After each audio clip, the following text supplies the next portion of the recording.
Oh, okay. Start with a bang, huh? Okay, so I think almost everyone is connected, it looks like. Cool. So thanks for coming, everyone, especially early on a Wednesday morning. This talk is web programming from the beginning. So before we get started on the history and technology of the internet, I want to talk a little bit about why we're here and what we're hoping to accomplish with this workshop. First of all, I should make it very clear that we are not trying to. We're not teaching you this stuff because we think it's a great idea for you to like write your own low-level TCP implementations. Usually, there are going to be libraries that are going to be a lot better for you to use. Rather, the goal is to give you a framework that will help you understand the lower levels of the libraries and frameworks that you do use. The web it's a monster legacy system. If any of you have worked on code that's even like 4 years old, you probably know how quickly cruft can accumulate. The web has been around, the internet has been around for over 40 years, and it's not, it's very difficult to understand in one giant bite. But if you can see sort of step by step how it evolved and what questions people were trying to answer at each stage when they developed these technologies, it can make it a lot easier to understand the decisions that were made and to make sense of the system as a whole.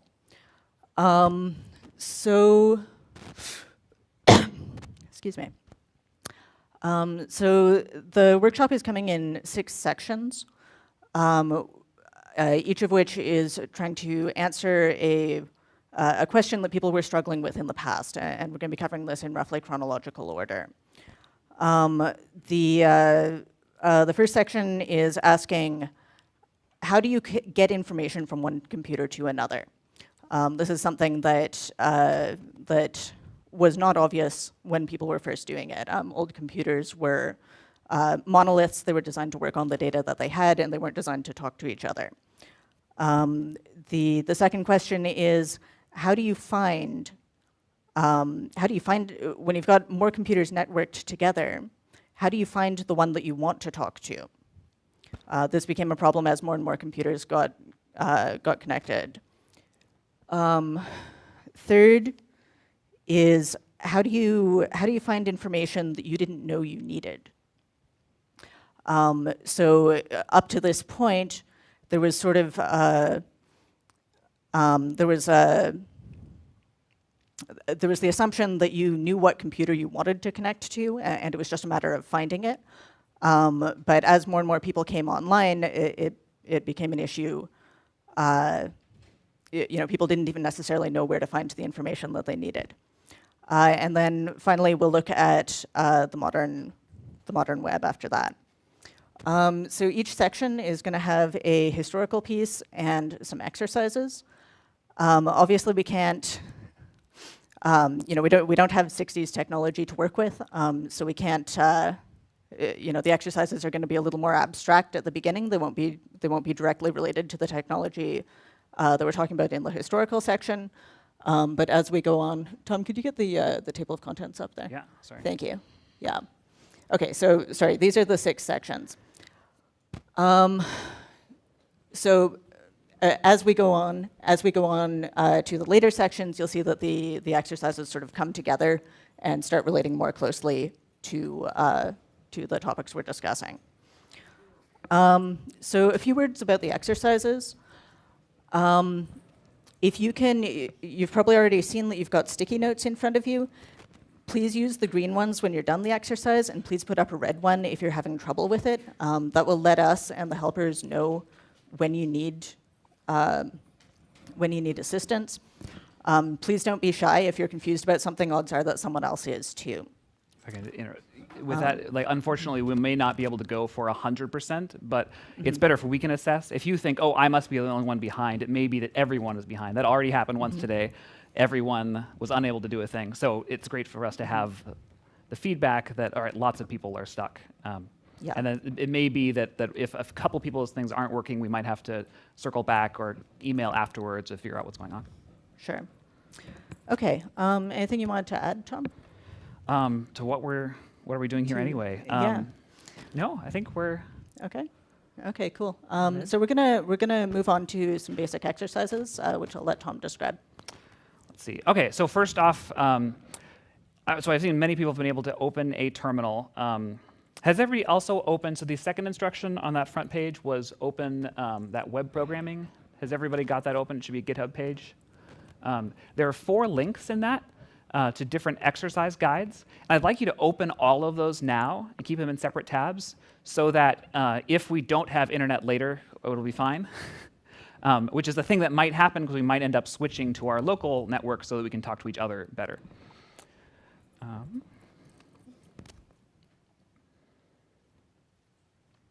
So can everybody open a terminal and type Python 3 actually in it?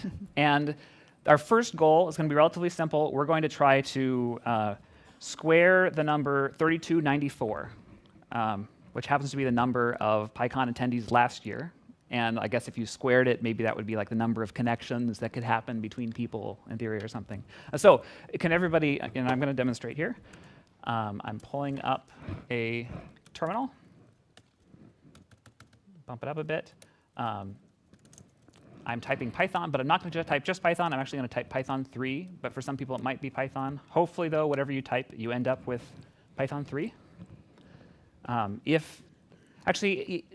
Once people have done that, okay, and go ahead and square that number, which was, we'd have to refer back to our exercise guide 1 here to find out what number it was we're supposed to be squaring. And it looks like that number is 3294. So once everybody take sticky notes down, put up a green sticky note once you've opened a Python REPL and squared this 3294 number. And then some of these exercises, if you're real stuck, eventually I will, or someone will start typing something out. So 3294. Maybe I don't know how to do times, so I'll just multiply it again. Cool. So green sticky note up if you've got this done. Red if you're having trouble with it or you want a hand. And I guess there are just 3 of us, or maybe 4 people that might be helping out with this kind of thing. We'd like everyone to have one of these terminals.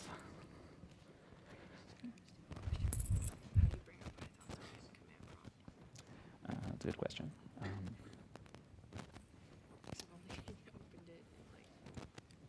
Totally. If you just, what happens if you just type Python?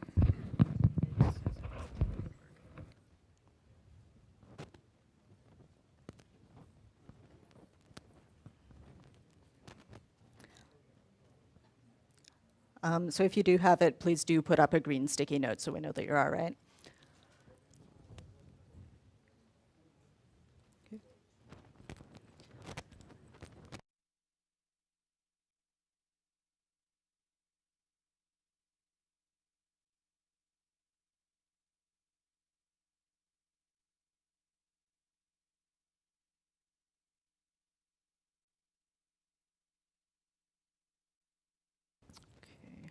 We look pretty green.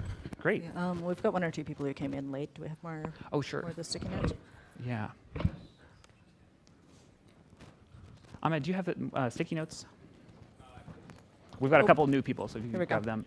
Sorry, I didn't. If you came in late, please raise your hand, and Ahmed will give you some sticky notes. This is Ahmed. He's great. Yes. Oh, okay. Well, Okay, you can do it anyway. He doesn't have any. This is Rose. She's great. I'm Tom. I'm also great. We forgot to introduce. All right, so we're looking good on squaring this number. Now we're going to type more lines of code. There are more ways to mess up. Okay.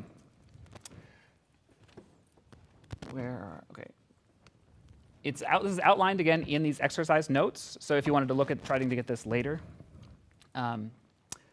We are going to connect to another computer now. So similar to the telnet session you have going on still in another terminal, hopefully. So ideally you have both of these terminals. Netcat. Netcat, thank you. It's at Netcat. Now we're going to do the same thing with Python. So we're going to need 4 lines of code here. They're written on your exercise. I'm going to type them now. They are import socket, s equals socket.socket, s.connect. It says IP address. Let's keep using thomasballinger.com because apparently I had the wrong IP address for that. Hopefully that will return. And then as our last line, we can send a message. I'm going to send, "Hi, I am Tom," carefully avoiding the quote.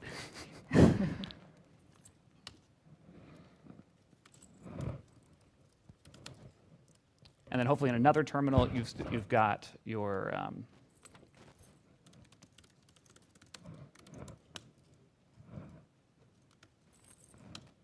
great.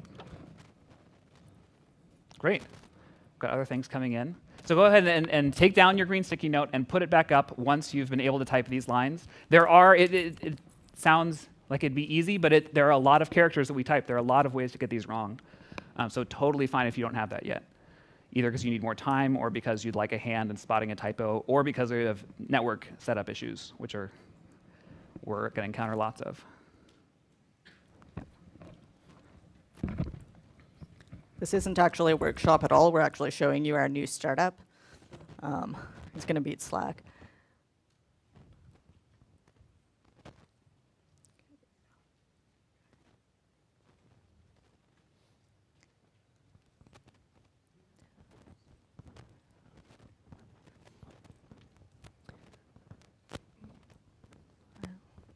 Are you able?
Going on.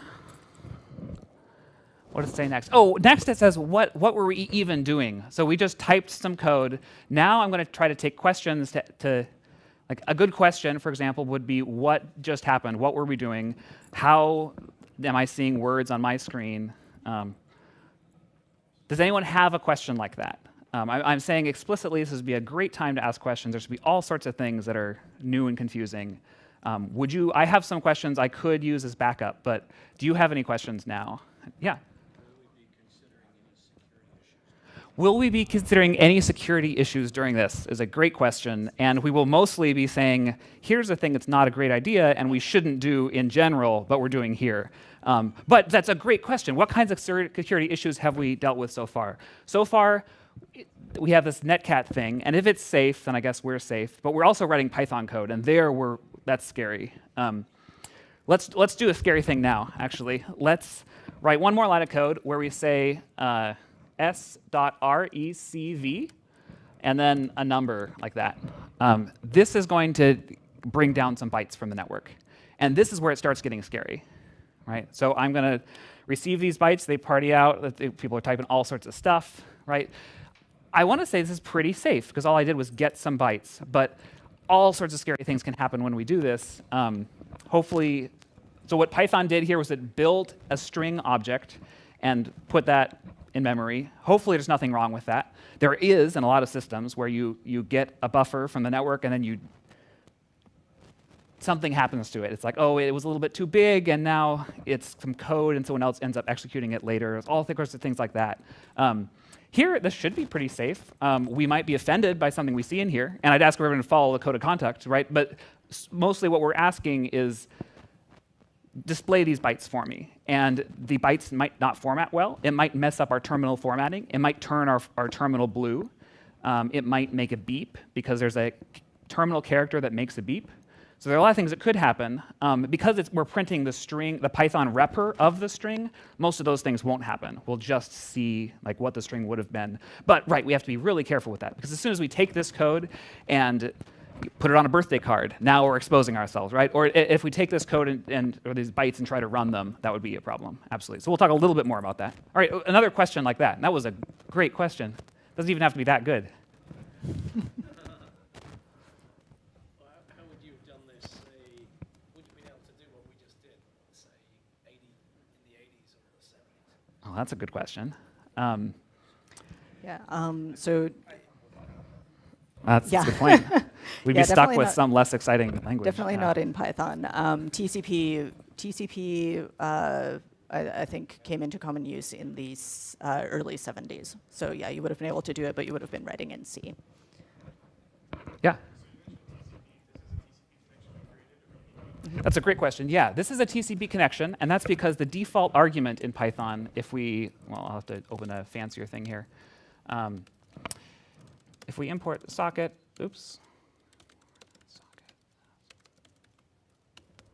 actually, let's just look at socket.socket. If you look at the arguments here, it's saying like there are four default arguments we actually passed. And the AF INET says, hey, this is an internet connection. Like, this is not a socket for communicating between processes. This is a socket for talking to the internet and then for networking. And sock stream means TCP. It means like, okay, I want a stream of bytes.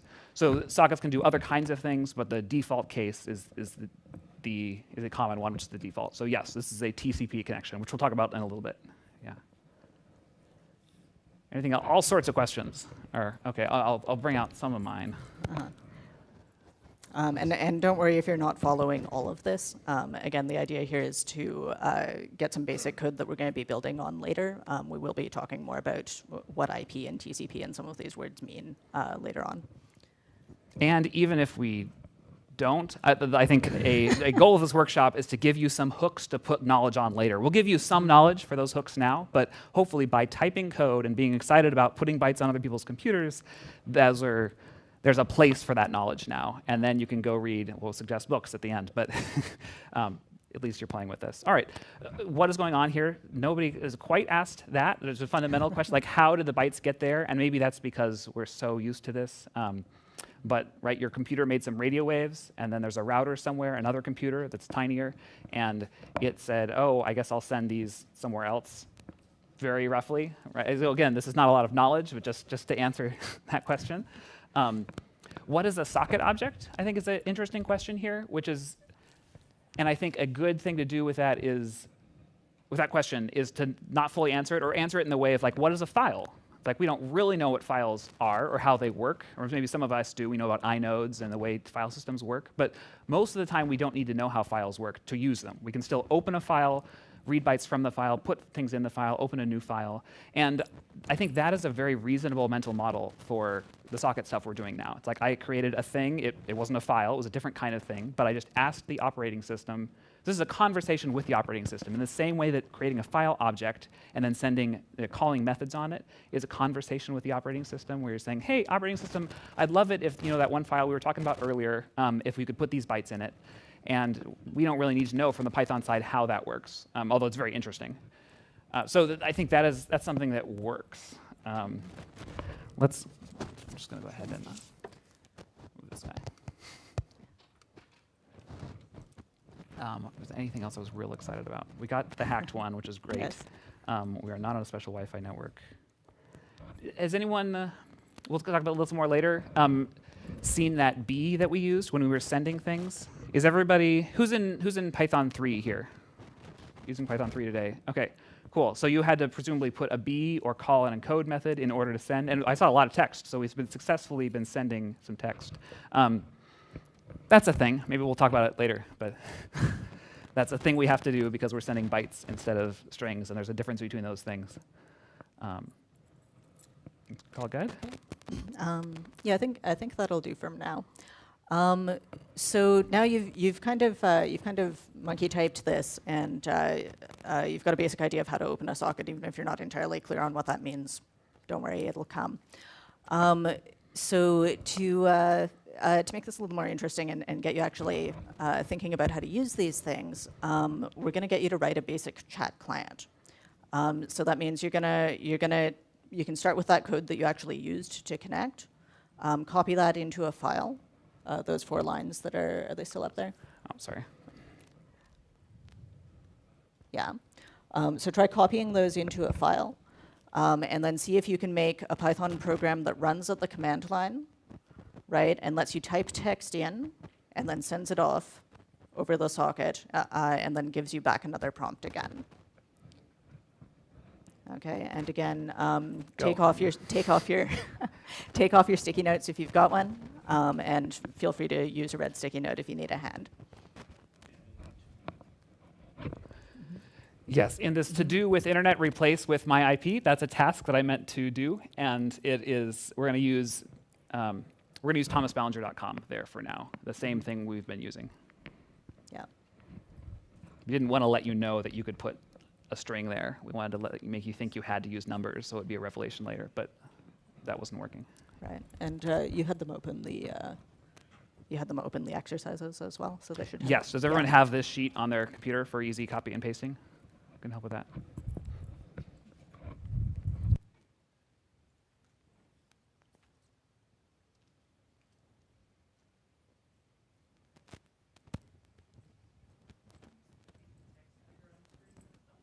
Yeah.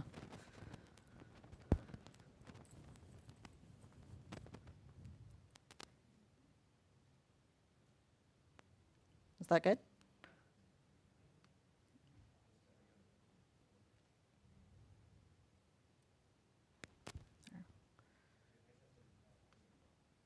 Whoops. Where is that?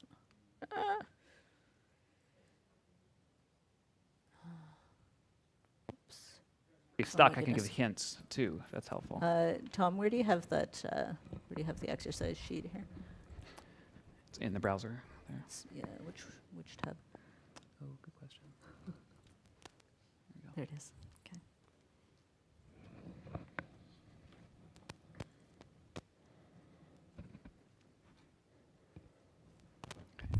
Okay. Is anyone having trouble knowing where to start? If you have a question, other people have the same question, so I can Guaranteed. ask around.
I'll put this on the board as well.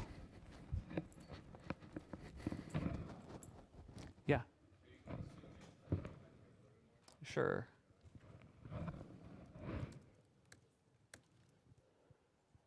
There are some hints down here about functions to use, but I'll leave it up there.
For anyone that's feeling pretty stuck, I'm going to start to write pieces up here, but also I'd like to answer questions anyone has.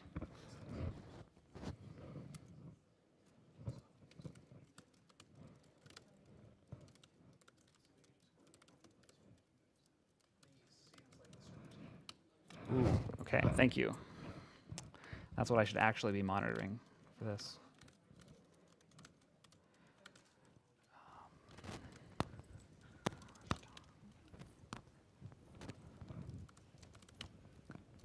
Great. Okay. How many people are having trouble connecting to the internet? The internet I generally, see, yeah, like web stuff. yeah, like connecting at all. Yeah, there's a few people. Okay, so it's probably not you, right? Let's now blame it on like too many people using the internet. If you could share a handout with your friend. Or The other thing we do is get them working on it locally, right? Work on it Like locally. if we just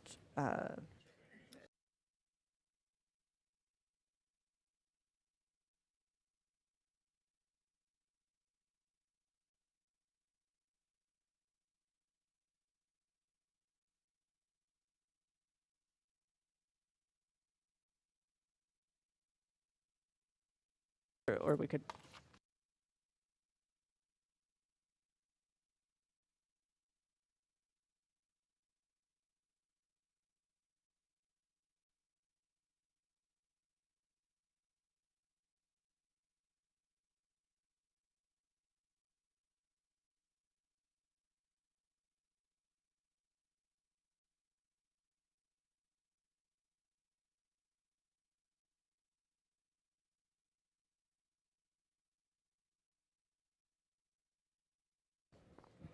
If you need more terminals, you can.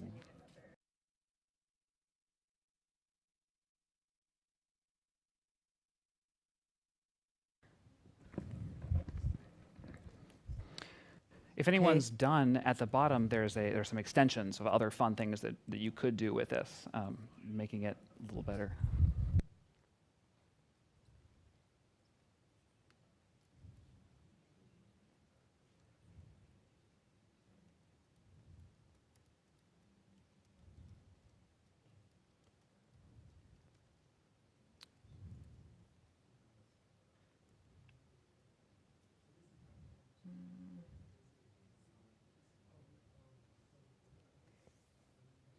Oops. That's not working.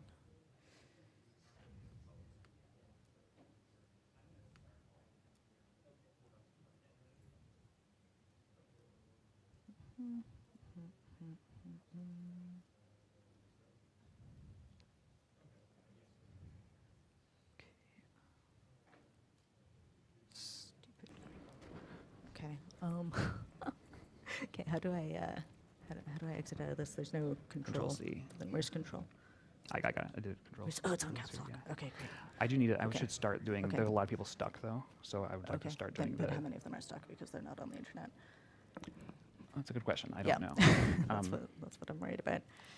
I don't think it's as many as are just stuck because they don't. Right.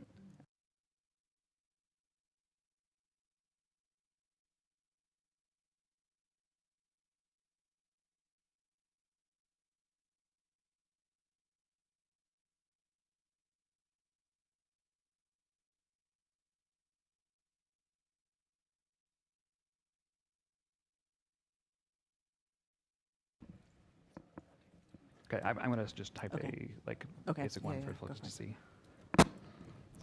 All right, for anybody pretty confused, pretty lost, we just assumed a lot of things. We're like, hey, based on seeing this, you'll instantly be able to write a program. Now I'm going to start to write one and kind of narrate what I'm doing. If you can, like, ignore me if you're making good progress on yours, but we're going to start to write one here.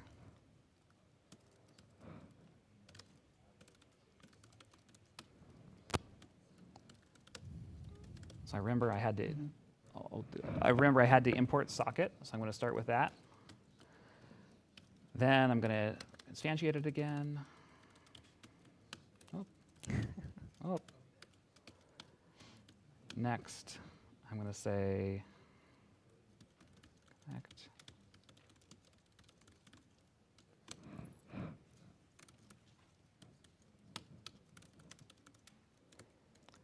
This is a funny line. I'm going to say while true, meaning forever. Keep doing this loop and forever until I Control-C out of it. The thing I want to do is, let's print what I get back. Print s.receive. And let's also, This doesn't have all your key bindings, eh? yeah, I'm not sure what's, am I on the server? No.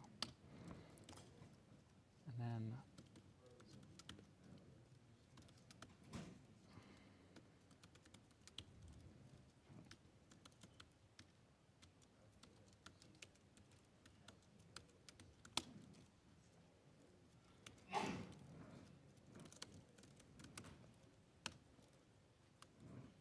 this is the wrong chat client.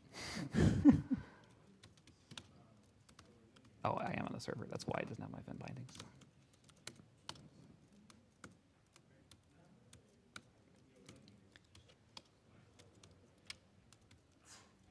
Okay, here's a fancier one. That's real fancy.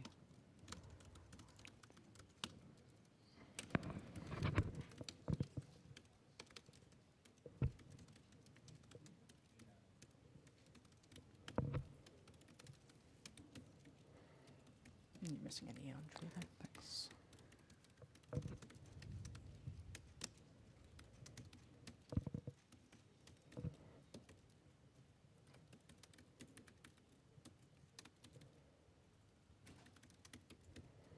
And let's put more lines, a bit more clear.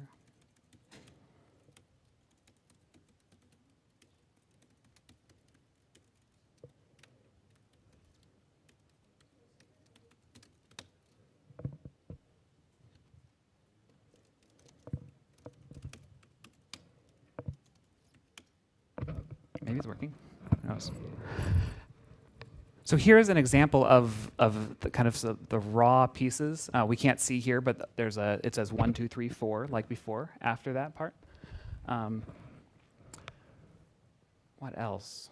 So I can answer any questions about this. There are a lot of issues with this kind of server and how this is not the real way you might write one, but it's a nice way to just start playing with sockets with this.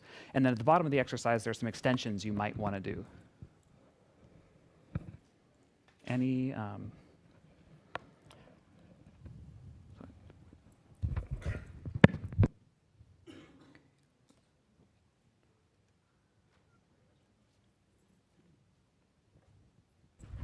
So someone just asked, why are we using UTF-8 encoding? What is that about?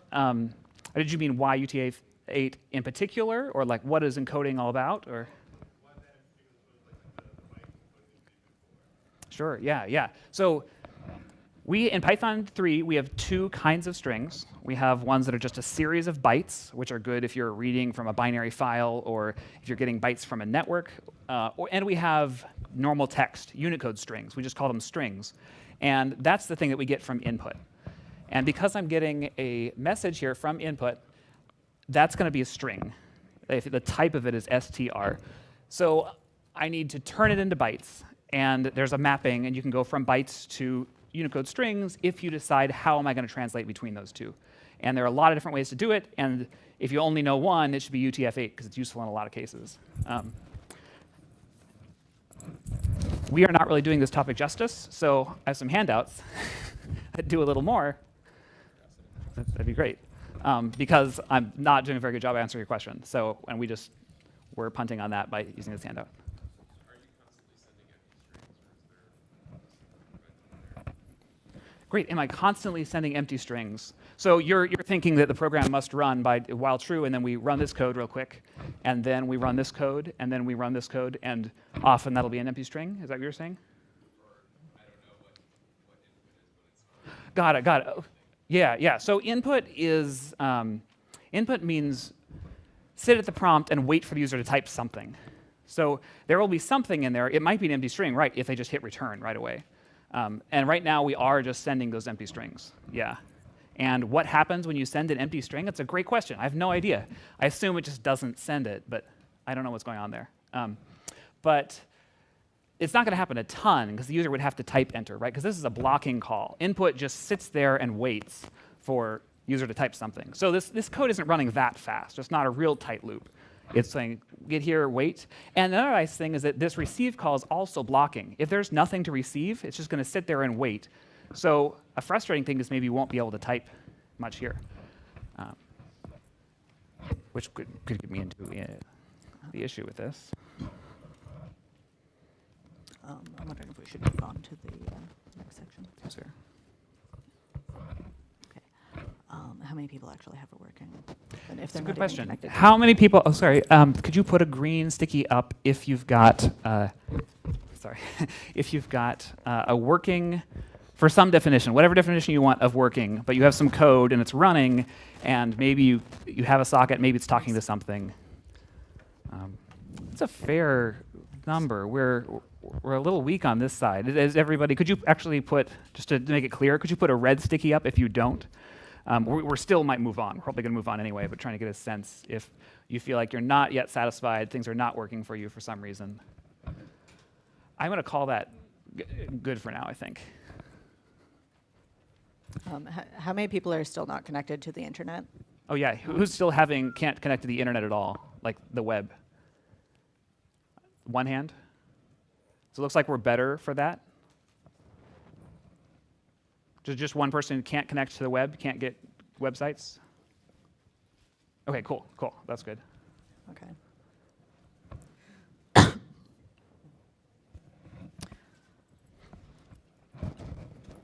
Okay. So I think we're going to move on to the next part of the exercise. If you weren't able to get a working implementation, there should be a sample implementation in the exercises document that Tom sent out. Is that true? There should be. I don't know if there is, but there ought to be. Or you can copy this. Yeah. Yeah. So just take a minute. If you don't have a working implementation, go ahead and copy this, and then we're going to go ahead and try and alter that a little bit. Just going to check to see if they do. Okay.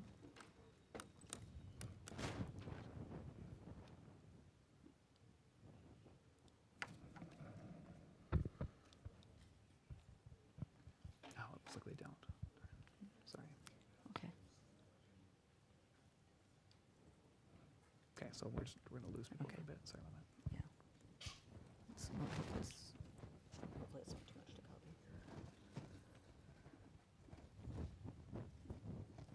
Sorry, where are you? Is this you? I was on the. Yeah, this must be.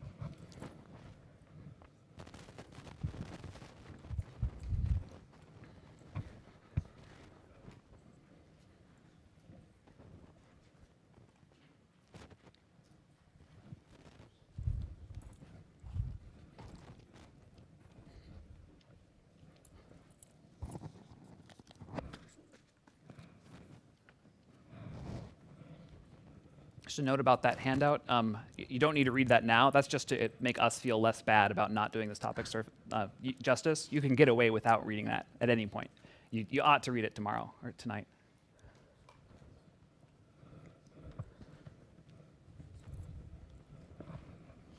Okay. Can you go ahead and put up a green sticky if you have successfully copied that down, or have your own working chat client that's able to connect to the server and send a message?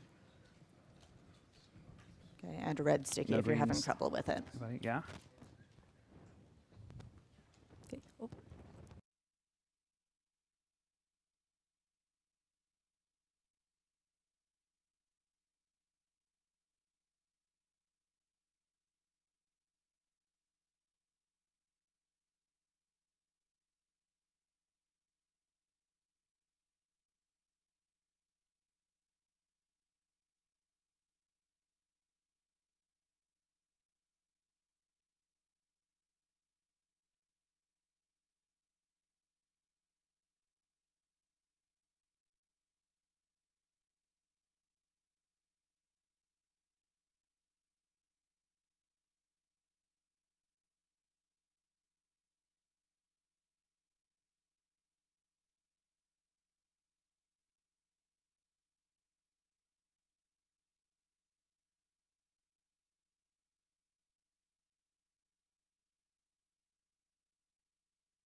We get sound, yeah. So someone just brought up a really excellent question. He was asking what this 100 is in the receive. That is not a port. It's a byte count. So it's basically telling the operating system, this is how much information I'm expecting to get in. Please give me that. And this is one of the things that you would not want to do in a live program. You'd want much more clever logic around that, because if you get a lot more, or if you get a lot more data than you're expecting, then your server could crash or worse. For anybody that made it to the more advanced parts, you're kind of dealing with some of the issues of like, oh, if this just sits and waits until you get some bytes. Sometimes this returns immediately, even if there's a small number of bytes. Like there are a lot of issues here that you can look at that handout later to go further with. Yeah, for sure. Should we? Does that answer your question? Yeah, cool. Yeah. So someone else asked about the B. Why are, when we're printing these things, is it a B? Because it's this weird byte string type that is a different kind of, Python has two kinds of strings. A byte string is the kind of string you get off the network, and it's just a series of bytes. This is the thing I'm saying we're not doing justice, it's on that handout a little bit. But Python 3 is very good at keeping these two very distinct, which is nice, because otherwise you end up with all kinds of encoding errors, like when you go to a web page and the apostrophes all don't work. That's the kind of thing we're fighting against here. Yeah.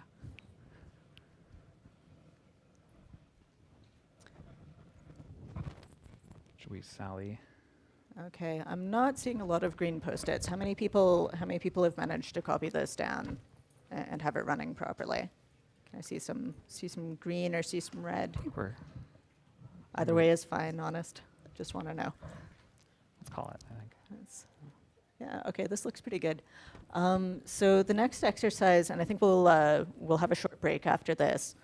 The next exercise is going to be modifying this a bit. We're going to be, after the break, we're going to be talking about designing protocols. And so before we do that, we're going to warm up a bit by designing a bit of a protocol of our own.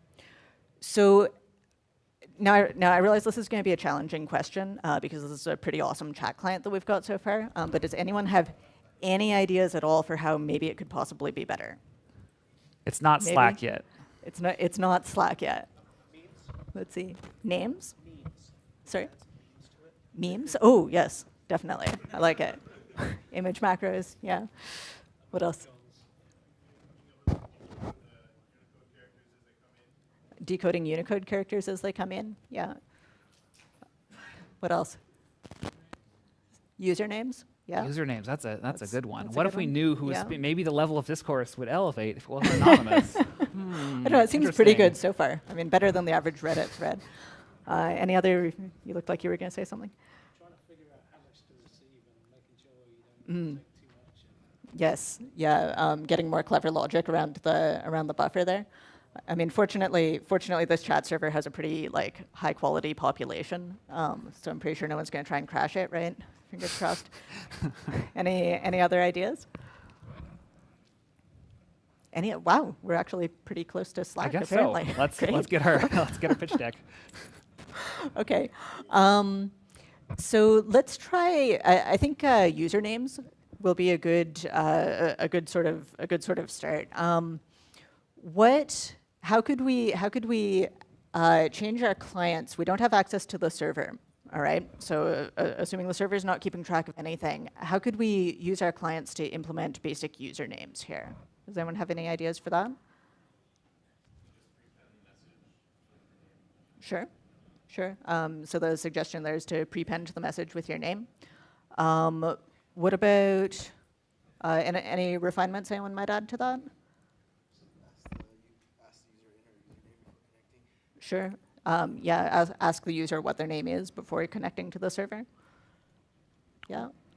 And maybe we'll also want some sort of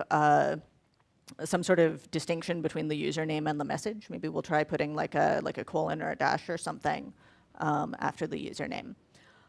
Yeah, I think, yeah.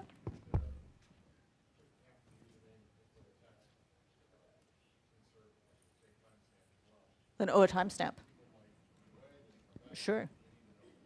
Right, like when, sure, yeah. So the suggestion is putting a timestamp after the username as well.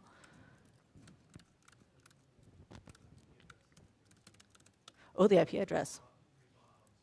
Right, yeah, because you could have 3 Bobs. So one way to ensure that you're talking about a distinct user would be to include the IP address.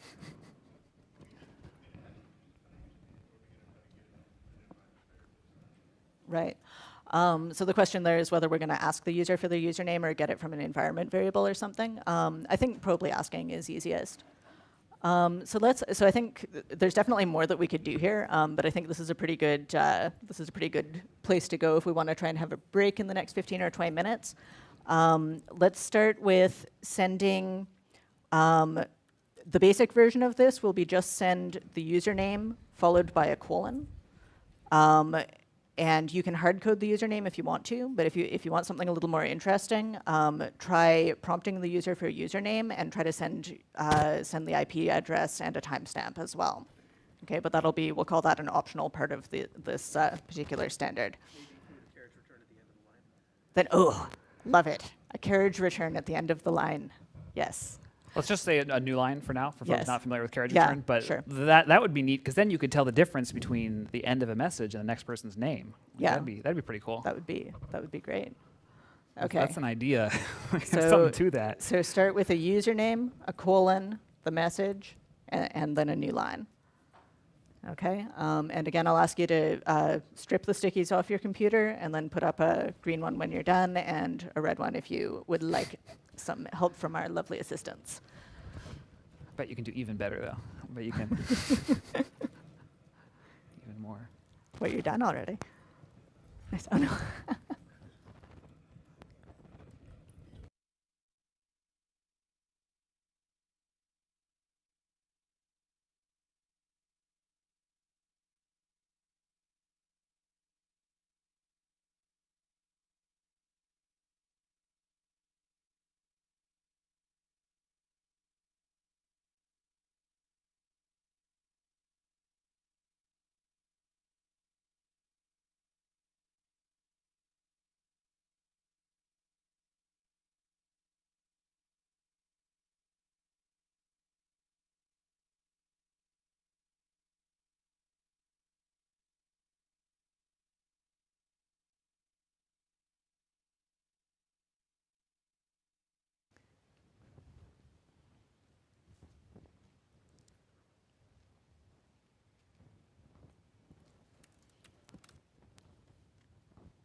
That's my version.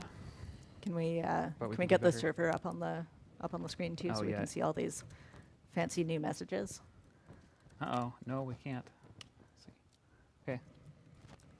We're This going to is- need you that's all nice. to sign over the intellectual property rights to this this protocol. We're going to need it. Yeah, that's Yeah. right. That's right. No one leaves this room without signing one.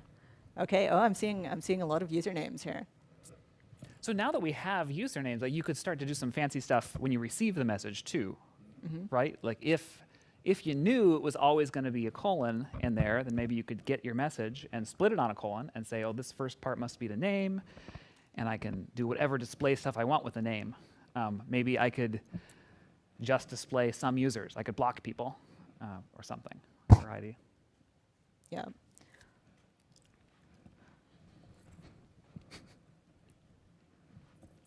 But of course, doing something like that depends on every client following the protocol that we've defined, yeah, right? what If if one somebody person is doesn't? leaving off a colon, Yeah.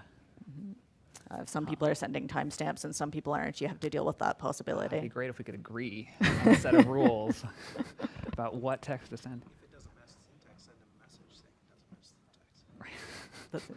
There you go. Sorry? Oh, sure. Go back to the code. Yep. Or maybe you can be showing both. Is this it? Yeah. No, that's not it. This is it. Real simple. Did I miss a paren? What's that about? Valid syntax. No, it's a B. There we go. Okay, so it's almost 10. Yeah, we're gonna revise a bit. Sure. Yeah. Okay, so I think we're going to spend 5 more minutes on this, and then we're going to have a 10-minute break.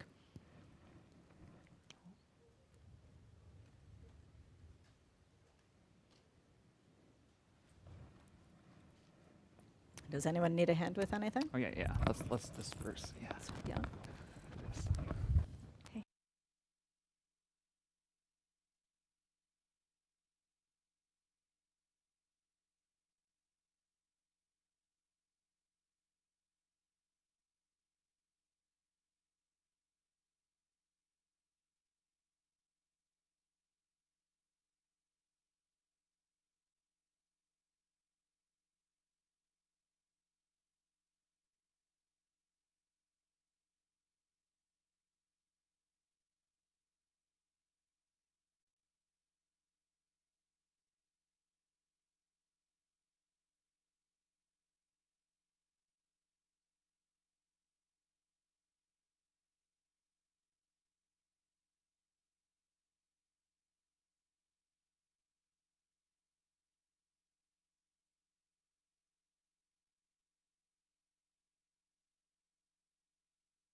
Okay, I think if you're feeling done, feeling good about this, let's go ahead and break for 10 minutes.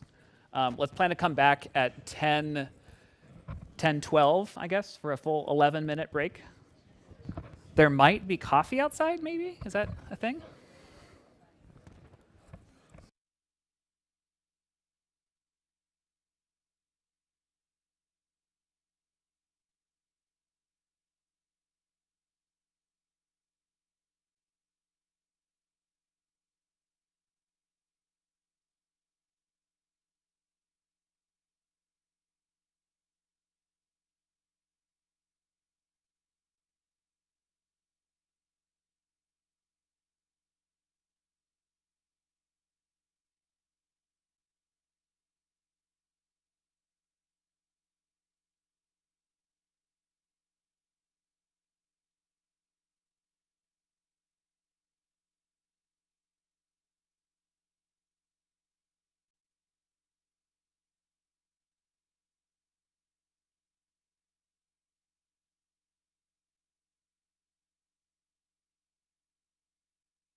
.05, everyone. So we're going to take a break and meet back here at 10:15. Stretch your legs. Extended. We just extended Yes. it by 4 minutes. Yes.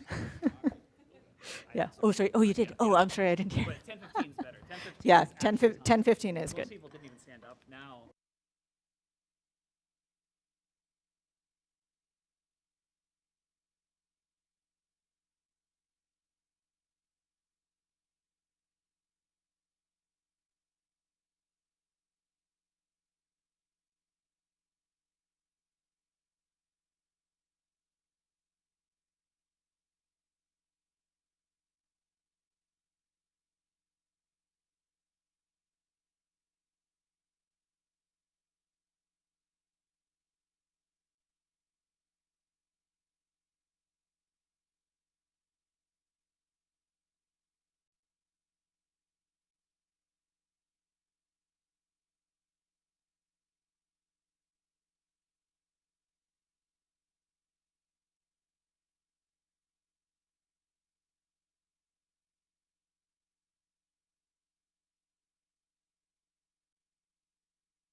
Okay. I think we're going to try and get started again. It looks like almost everyone's back. So, as promised, we're going to start getting into the historical section. I'm going to tell you a little about how we get information from one machine to another, and then Tom's going to talk some more about TCP/IP. So hopefully, some of the stuff that we have been doing will be a little more clear to you after that, and then we'll get to some more exercises. Okay, so. I'm not an expert graphic designer, as you might be able to tell here. So that's why I'm using photographs. This is exactly what computers looked like in the mid-'60s. So try and take yourself back to that era. Okay, it's the early mid-'60s. It's 1962, say. You've got a slick beehive hairdo and a mini skirt. This is generally good advice. You should always imagine yourself like that. And computers are the size of a room. Only large corporations, universities, government agencies have access to these things. And you want to, so you're accustomed to thinking of this as sort of a specialized device that is running one program at a time, and on data that it has locally, right? But people are starting to think about the problem of how to make the same data accessible to multiple programs, which at the time meant multiple machines. There was a lot of innovation going on in the 60s. Around how to best share data. You see a lot of work on basic database theory. I think the Codd's paper on relational algebra didn't come out until the early 70s, but people were, that was sort of based on earlier work that people had been doing and experimenting with how to format their data in a standardized way that could be used for more than one purpose. People were also starting to work on operating systems, which might seem like a pretty basic thing now. But again, up to that point, computers would, you'd load up one program and it would run, and then you'd load up the next program and it would run. So there was this idea in the air of having the machine have a program that was always running that could allocate resources to, like, whether it's mostly processor time at that point, I think, but also memory, right, and any input or output. So as they were thinking about this, it was natural for them to start thinking about how to connect computers to each other. And it's more complicated than it seems, right? Because each computer has a different instruction set. It might have different ways of storing the data. So how do you sort of translate between them? And this brings us to a sort of recurring theme that we see in the history of networking, which is the idea of encoding.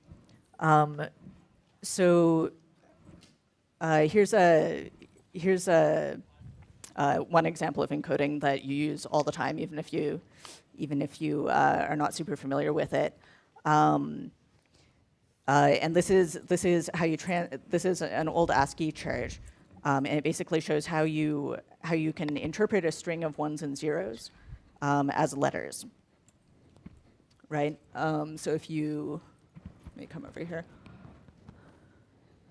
Right, so if you look, I think these are the first bytes are over here on the left, right? 0, 1, 0, 0, and then you can read down the last 3 bytes, 1, 0, 0.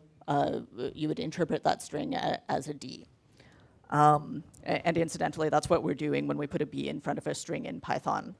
We're telling it, take this string of bytes and think of it as letters using this encoding scheme.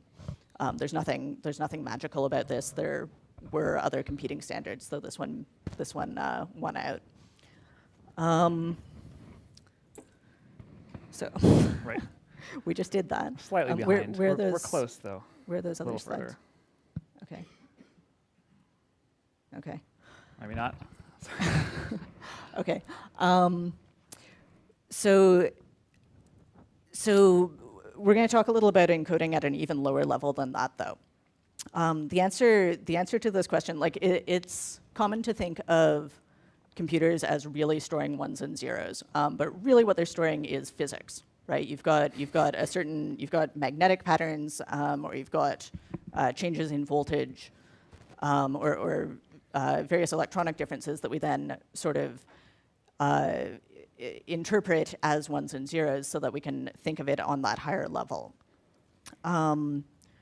So the short answer of how you get data from one machine to another is Wires. yes. Yeah, is that people had to come up with protocols like we were talking about before, right? You need to agree that on both sides you're going to interpret these things the same way. So they would send varying voltage along the wires, and that's still and that would be interpreted as a string of ones and zeros on either side into whatever way the receiving machine was storing that. So then this is sort of a recurring theme in networking, because once you've got those ones and zeros, then you can add more conventions on top of that about how you interpret them, right? So ASCII is one example. Binary encoding for numbers is another one, right? Like when you say that a string 100 really represents the number 4, that's what you're doing, is you're assigning meaning to something that could be interpreted any number of different ways. So yeah, I'll hand it over to you to Yeah, we were going talk to about look sockets. at, do Wireshark first. Sure. No, we're going to do Wireshark after you talk about Okay. Now we packets. spoiled it. Wireshark's coming. Wireshark is very exciting, very exciting. Right. So continuing up that stack, right? We have how we're physics to like, oh, we'll call this a bit, these two different voltages, and then going up to bytes, and then maybe those bytes have meaning. Is this just encoding or? Okay, no, okay, yeah. So now we're moving on to this next one, like how do I kind of both find the machine that I want us to connect to, and how does my information find it? So now we have this, and again, this is like, because I don't know the history as well, this is a false version of history, but leads us somewhere useful, which is we have these different computers, and we want them to talk to each other. And maybe at first you just have a wire that goes from one computer to the other, and you just know that, like, oh, I turn on, this circuit over here, and that connects to this computer. Maybe you have a bigger network. Maybe you start to have to kind of address things. Maybe you even have an addressing system where all the computers at Harvard, all 3 of them have, or all 10 of them have different ways of kind of talking to each other. And there's like a system, and they have numbers or something. But then once you want that network there to talk to some computers at another school, maybe it starts to get a little more complicated. Even if each one has its own number, you don't have a single wire that goes from each of the computers. Each computer at Harvard doesn't have a wire to each one at Stanford, and there's not even it starts to get hierarchical kind of, so maybe there's a central one. Maybe you can have a school that has 6 computers, and they all send a message to one central computer, and that computer knows where to send it, but maybe this gets more complicated. And we had a model for this, which is kind of the phone system. The way that, like early phone systems, if you manage a operator that listens to the call and it's like, oh, you want to talk to Cincinnati? Great, I'll put you through to Cincinnati. You're trying to talk to Dr. Smith in Cincinnati. I don't know who that is. I don't know that number, but based on you telling me that they're in Cincinnati, I'm going to take your call, hook it up, send it off to Cincinnati. Then there's another operator there that says, oh, you're trying to talk to that person. Great, I'll route you through. Maybe there are more hops because you don't have every city in your board, and so you kind of it's an international call, it has more hops. So there's this hierarchical kind of like each operator deciding where this message will go that is really analogous to the IP system, to this system of, like, sure, say that everyone did have a unique number they're going to use for their computer. And we've been using thomasballinger.com, which is jumping ahead a bit. But say we started and that number had worked. We just have the number, but we have to find that computer. Every time we send out a piece of information, it's going to be marked with, I'm going to this computer. And then each intermediate little computer on the way there, called a router usually, is going to route those packets, or let's talk about packets, this little piece of information on to where it thinks would be a good place for it to go next. So this is this IP routing system is about. You just have a bunch of routers doing this packet switching that is great. I just got some radio waves as we do it now, or I got some radio waves through a wire like they used to do it, and now I have to decide where to send it, and maybe I can tell that this is an IP address on my network, so I'm going to send that message over to you. So if we were, and we can't do this demo unfortunately because the PyCon Wi-Fi network is kind of blocking some signals. So if a demo we wanted to do was that one of you is going to start up a server, and we're about to write servers, and then your partner is going to connect to that server. But that information doesn't flow directly between your computers. It goes through the router. And on the PyCon network, they've made a sensible decision of saying, you know what, some kinds of traffic, we're just not going to allow those. Like we're going to do some threat analysis. Like when people are talking to each other on random ports, like that's usually not good. Let's cut that out. I don't know exactly how the decision was made, but for some reason on this network, we can't do this. We brought a router to try to do this ourselves, but we can't get internet on it, and we think it'd be too much to kind of switch over and back. But if you'd like, maybe if you stick around the end or talk to us another time, if someone can make a temporary Wi-Fi network, then that'll give out its own IP addresses, and your computers will actually be able to talk more directly to each other. But for now, it's going to be have to through a server somewhere else. What was I so excited about before that? So IP is how we're routing this around. Then I kept using the word packet. I tried not to, but I kept using it. That's this idea of a piece of information. Maybe when I send my email or I send my chat server message, maybe it's too big, and someone along the way says, you know what, I'm going to send this in 2 separate pieces. And maybe only one of those gets there, because one of those gets directed to like, oh, that seems like a good place for me to send this information is to this other router over here, and it will forward that one, and then the second half gets dropped. Someone is like, well, I was too busy. My CPU wasn't fast enough to get around to sending off all those packets, or I didn't have the bandwidth. I just didn't send that one. So an issue we have with these systems is those packets getting dropped. You hear about dropped packets. So even over this idea of like, oh, I can send with IP, I can take some bytes and send them to somebody, that's kind of not enough to reliably get some bytes to somebody. And it's not enough to get those bytes in order to somebody, because your message might get split up, and one takes longer because it takes a different path. So even though maybe the speed of light's kind of constant, like these routing algorithms might not be. So we have these kinds of issues, and the sockets we've been using have been TCP sockets, and TCP solves these issues. Somehow, we have some handouts up here that we'll give you at the end about how it does that. It's very cool. But TCP is this protocol that solves this for us and lets us say, you know what, either this is going to get there, or I'm going to let you know that we dropped the connection. You're no longer connected because I was unable to get this information over there. If you send something, either it's going to go through, or we're going to totally give up and you're not allowed to send more things, and it's a big event. Versus, I'm going to send you some stuff, send you some stuff, send you some stuff. You just get some of it, and you might not be able to notice. So IP is a protocol. This is the thing we were doing before when we were trying to design, figure out some rules by which we could all connect to the chat server and have a better experience. That we were trying to design a protocol. That was a higher level protocol up to the text level on top of TCP, which is itself on top of IP, kind of. So this is that layering as it goes higher, and I'm doing some of the higher levels. Okay. Wireshark yet, or do we do? Sure. Okay, cool. All right. So I mentioned those things. I mentioned the TCP, the outstanding connection that we hold is this idea of, all right, I'm going to connect to that server, and there's actually some information exchanged back and forth. So when you say connect, stuff happens, and that might fail, meaning it wasn't able to connect to that other machine, or it might succeed, meaning it actually was. Information was exchanged back and forth. And then every once in a while, it's going to check in again, and then at some point, if the information is not able to get through because you're not online anymore, or a packet gets dropped, and we're not able to retransmit it, then the connection has died. And I mostly know this because I've read about it some, but a great way to discover this is this program called Wireshark, which I'll let. What let you go interface through. do I want to be on? I do. Oh, this is even a different interface. Yeah. Wi-Fi looks good. Okay. Very bottom one. Okay. Yeah, all right, that. sounds good. Sure. Okay. So this is this thing, and what we're going to see here are, It still won't I let me guess, start packets capturing. would be a good way to describe it. It's Um, not letting me start capturing. here. Oh. So maybe this is the wrong one. Yeah, that's what I'm wondering. Okay. Here, can we- Then, oh, Okay. Okay. What was that? Oh, okay. It is already listening. Never mind. Okay. So let's get a new. That's not what I intended to do. Should Sorry, I this open is. up I'm chat on. server? I'm on I'll do a Tom's chat computer server. here. Yeah. The plan is to connect to the chat client, right? Yeah. Okay. Yeah. But we want to have it visible while Oh, right, while right. Wireshark is running. Okay. Is this and great. You said it Okay. is working. Yes. I don't. Yeah. I think it is capturing now. Okay.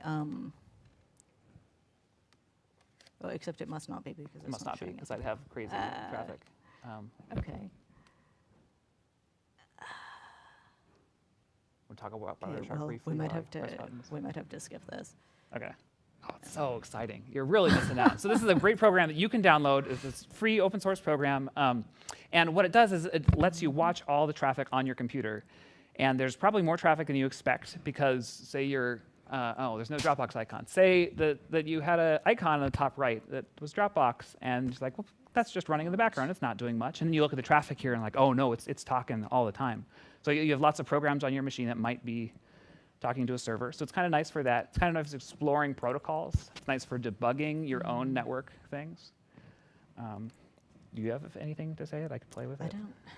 Yeah. No, I wanted to show it. Yeah. Here, let's go on to. You can just bring it back later. Sure. What do you? Does that work? Okay. Yeah. I guess we can just move on to the server.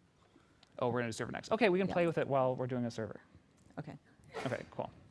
Great. So the next thing, this exercise and the previous one were split somewhat arbitrarily in that this is no higher level than the previous one. We kind of needed this information to understand how either of those exercises is working. Now we're going to do the server side of sockets. So this is the idea that someone else or you is going to connect to your machine, and it's kind of a two-way, asymmetric thing at first, like to create that connection. Some of you did netcat space -l to start a server if you couldn't connect to our server. This is that process. I want to walk through the exercise now. Sure. Let's bring up the.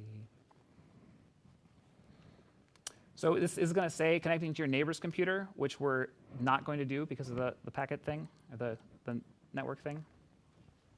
But you can do this on your own computer. So we want you to open two terminals. Demo here.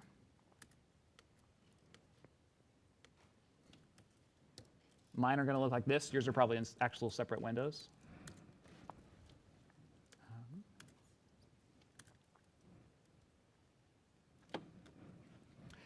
And in one of these, you're going to say netcat. I'm going to do it on the left. In one of these, we're going to say netcat -l. You get to choose a port. It can be anything you want. I'm going to do 1, 2, 3. Well, I'll do 4,000, so it's a different one than we did last time. Mm-hmm. And then I'm going to connect to that server. So I've just basically started a server. It's going to listen for one connection there. I'll say localhost. Oh, we didn't do DNS. So there's this other thing that let us do Thomas Ballinger in the first place. I said we were going to just do an IP address. ThomasBallinger.com is not an IP address. Localhost is not an IP address. There is another layer of translation that's happening. Somehow, you get to say google.com, and it just figures out that that's whatever it is, whatever google.com is. Or Thomas Ballinger, and that just works. Great. So Rose just connected.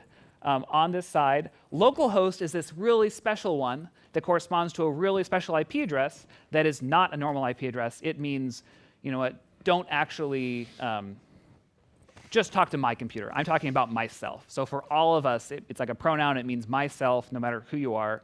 So we're all going to connect to localhost, but we'll all have 50 different localhosts, and because that's our own machine that we're connecting to. So you should have, if you get to this point, let's do stickies. If you're at this point, you have two terminals. One of them has netcat-l with a number. The other one has this. And if you type here, it shows up over there. If you type here, it shows up over there. This would work on two machines as well, except for this network thing. So this is a fun thing to do at home with your friends. Just send each other bytes.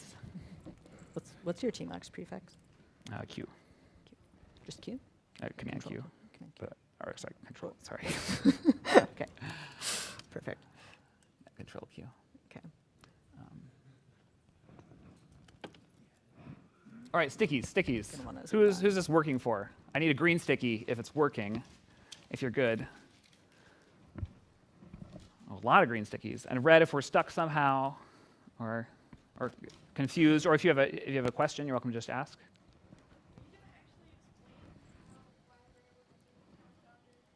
Yeah, I wanted to explain that. Well, I was going to say it was kind of magic.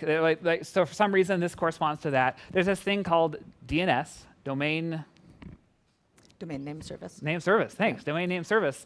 And it is in charge of doing these translations for us. They're not that important, right? They're not that fundamental. We could use the internet with numbers, but it's sure nice not to have to.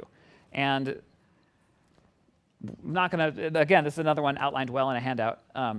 Well, this was, DNS was actually pretty exciting for people when the internet first started, because before, if a machine moved or if information moved onto a different machine, so like, say some guy has an account on a computer and you want to get files from him, and he moved to a different university or something, then you would have to find that out offline and find out what his new IP address was.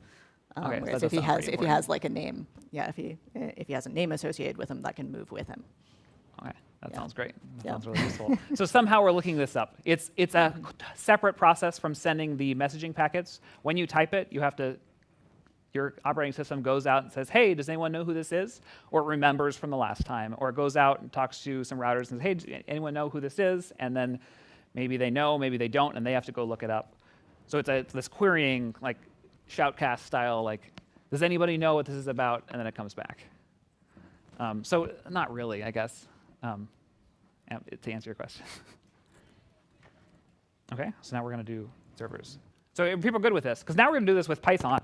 And it's about twice as hard as the first one, about twice as many lines of code, and like 1.5 times as many things to explain. So I'm going to do this in the Python interpreter. That's how I'd recommend you do it, although when you make typos, it's kind of hard. But then afterwards, when we do the project, you're going to write that in a script. I wasn't clear about that last time. Okay. I'm going to cheat. I'm in trouble.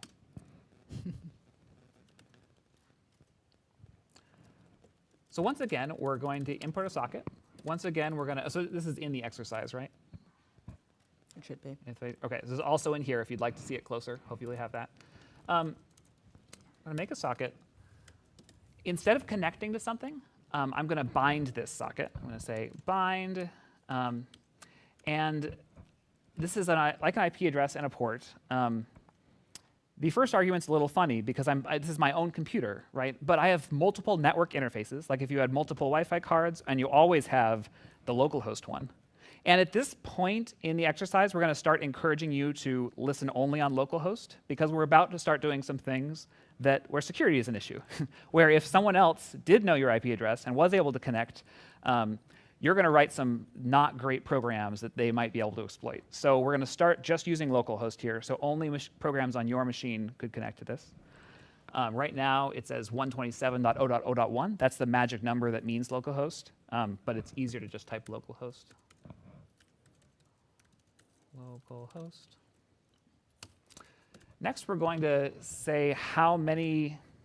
It doesn't matter that much. Do you have anything else bound to 1, 2, 3, 4? Hopefully not. That's a good question. Next, I'm going to do this listen command. This is saying how many connections is my operating system allowed to queue up? Because remember, these connections can happen, and they have to be responded to before my application even gets to them. They have this connection thing where the person connecting says, hey, I want to connect. Normally, if I hadn't said I'm listening now, my operating system could just drop those radio waves, right? It's getting things from the router that says, hey, someone wants to talk to you on port 42. And before this, or in this case, port 1234, before I ran this code, the operating system would say, great, I don't care. We're ignoring those packets. Now we're going to start listening to them. We're going to accept incoming connections on this port. The next thing I'm going to do is accept a connection, because I've done all the things. Yeah. This should be a blocking operation. This is going to just sit there until someone connects to my machine. So I'm going to go ahead and connect over here. We can use netcat for this, or we can use Python. By now, we might be pretty familiar with the Python. So if you want, you can do your old, import. But typing is hard, so I'm going to use netcat. Netcat localhost. You can try hooking up your chat client to it if you want. Sure, yeah. Connect, great. And now this accept call finally returned. And we're looking at the meat of a server of any kind, maybe a web server or a chat client server or something. What we just returned here is a tuple of two things. I wish I had this object so I could kind of manipulate it and extract the different parts of it. So I'm going to use this Python REPL again. trick. Oh, yeah, sorry. I'm going to say stuff equals underscore. Underscore is a magic thing in the Python interpreter that says if you just had something and you forgot to do something with it, if you just evaluated an expression and you didn't save the value of it, I'll save it for you in underscore. And so now we've got stuff here. And now let's look at the two elements of stuff, maybe. We can, Okay. I can tell Separately? it's two things. Yeah, for either one, Okay. 0 or 1. 0. Cool. So this is a socket, a new socket. So now in this program, we're talking about two different sockets. We have the server socket, which works sort of differently. We call accept on it. We never send or receive with it, but it's the same kind of object. And then we have this client socket. It's not stored in a variable yet. I guess it's in the first element of this stuff tuple. That represents our connection to the person that connected over here. So a lot of times in a server, what you'll see is this kind of boilerplate. And then over and over, we're going to accept connections and then do something with that connection. This second element of this tuple that accept returns is the IP address and port of the connecting socket. So we didn't write the code for this, but it looks like, well, it's actually assigned. But it's doing something where we know about what it's doing in Python. It's creating a socket and connecting. It's not actually written in Python, but the C API is really similar to the Python API. So that's interesting information, but we're going to throw it away. We really care about this first element here. You want to name it something? That's right. I can just play with it. So we're going to have to do a few things.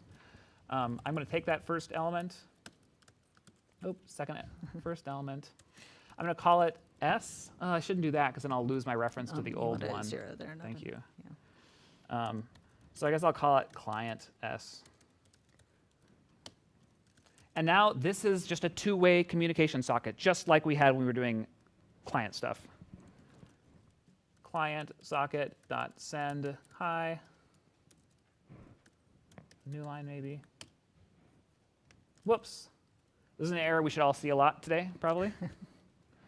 All right. If I'm going to just write an arbitrary string, I could be putting fancy characters in it, right? I could have this stuff in there.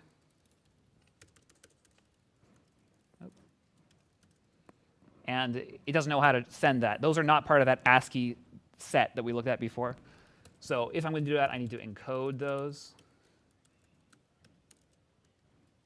8. Or I just need to send simple bytes. B, hello. Cool. It shows up over here. And we can do receive just like before. So a server is only special in that it has this little socket factory, which is that server socket. And it keeps spitting those out. And then each time we get a connection, we can do something with it. If you were an HTTP server, you might listen for someone to connect and then spit out a web page back. If you are a chat server here, maybe you just, well, we're going to ignore the chat server case because you need a lot of people to connect, and they'd all have to talk to each other, which gets into some of the things in the advanced portion of that first exercise. So definitely look at that if you're interested. Concurrency comes into this. But we are going to do a simple server where you're going to let someone connect. They're going to say something, and you'll say something back. They can say something again. You can say something back again. Maybe a transformation of the text. Maybe you could count how many characters are in it. Maybe you could, they ask for a joke, and you tell them a joke. Maybe it's they give you some math, and you do that math for them. But the goal here is to write a server that does something. Yeah, we just scroll down a bit. So we've got, and the nice thing about these exercises, because you've got these handouts, if you don't finish them now or you want to look at them later, you can absolutely do that. These are pieces of code you might want. I'd recommend opening this in a browser tab.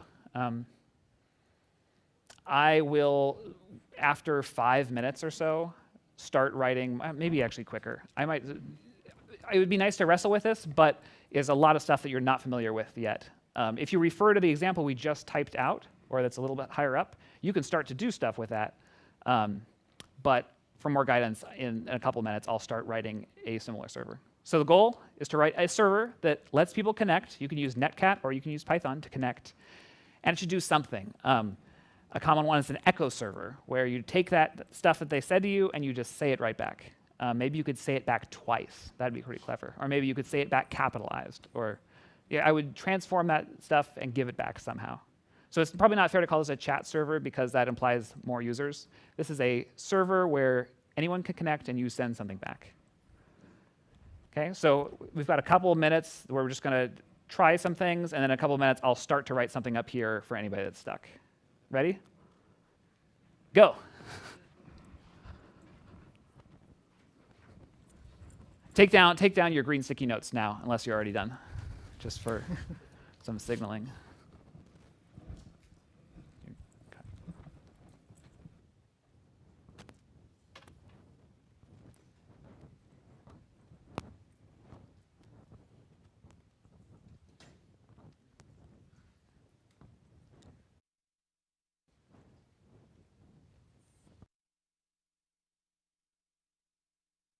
That's fine. We haven't given you a lot yet. I would start by taking the code that was up above and pasting it into a text editor, and then trying to run that code and see if you can get that to work. Ideally, you want to run that code and then connect with Netcat, and you should see things happening.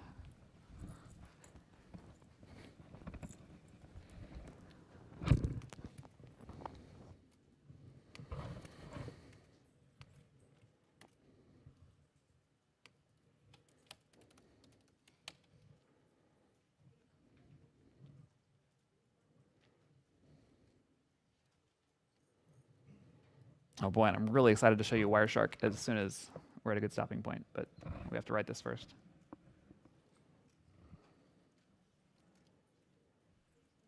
Oh, that's so exciting. But not yet, not yet.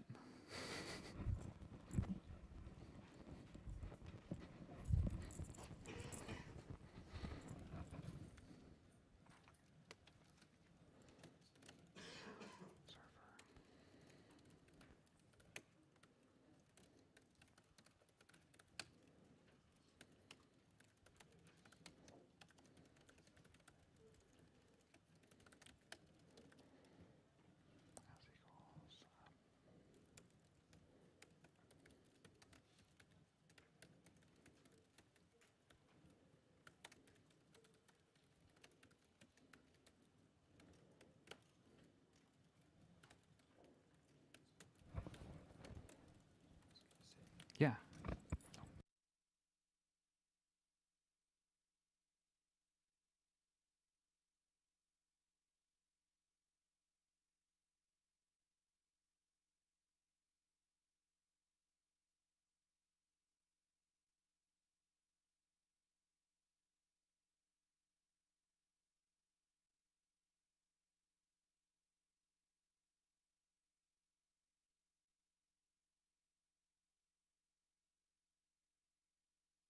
Questions that are sort of general, that are not about, specifically, well, I'm happy to help you with that too, but there's a lot of stuff we don't know about how this works yet. I just wrote that number 10, and I guess I said something about it, but if you don't remember, that's fine. I can repeat. Okay, listen. Yeah, so for one person else, I was with them, and I told them I had them open the Python docs. Yeah, I nice. showed them how the arguments read. Great, great. Okay, that's a good, yeah, that's awesome, yeah.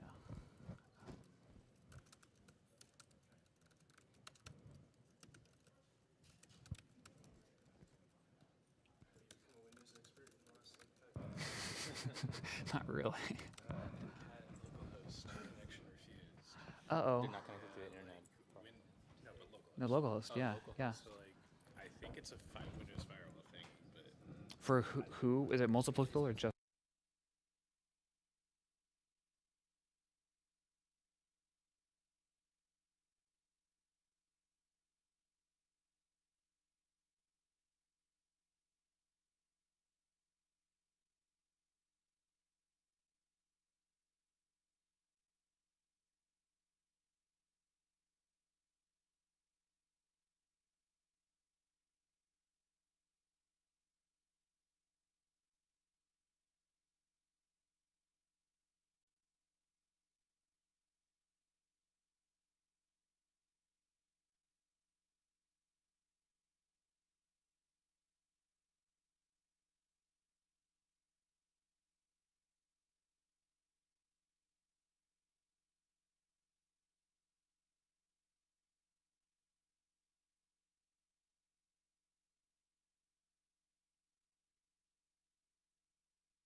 Okay, keep working on our spoilers here. Dot.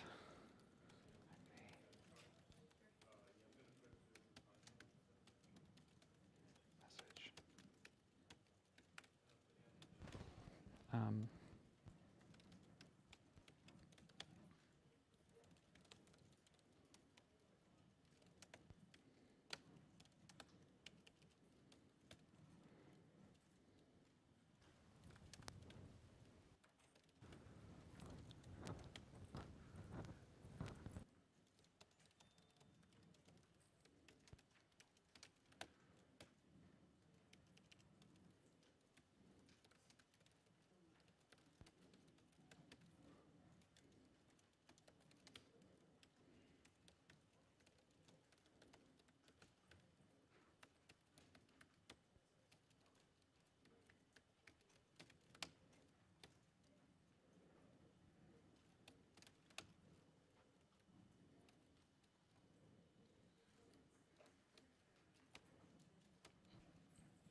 Oh. Has anybody gotten this error here yet? Address already in use? Nobody? Okay, there's a magic incantation we can use to get rid of that. It's in the handout, I think. Here it is.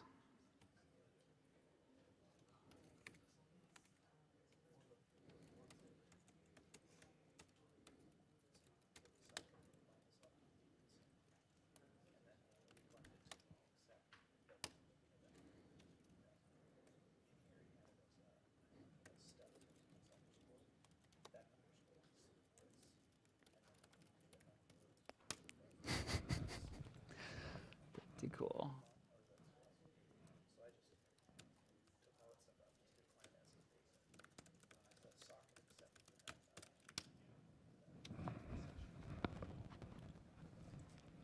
All right, any questions? Happy to can answer a question for the whole group or individually. Can we see green stickers if you are at a place you like with this? You don't have to do red ones yet. It's totally reasonable to not be finished, but.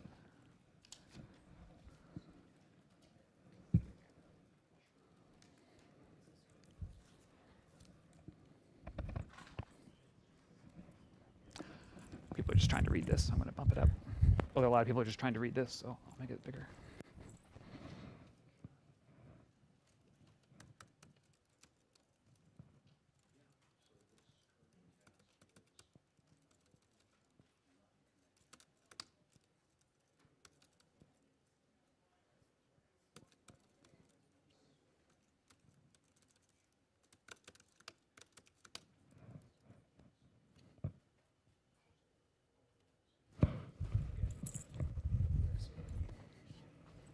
Great. There's the other magic thing for that. Yeah.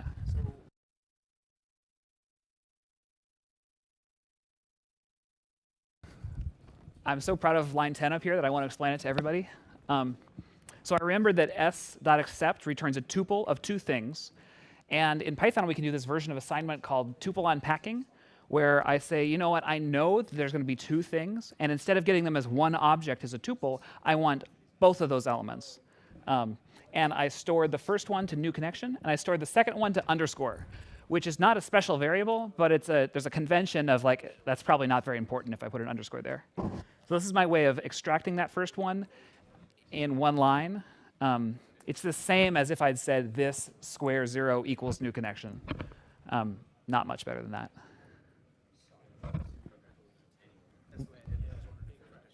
Oh, cool. Yeah.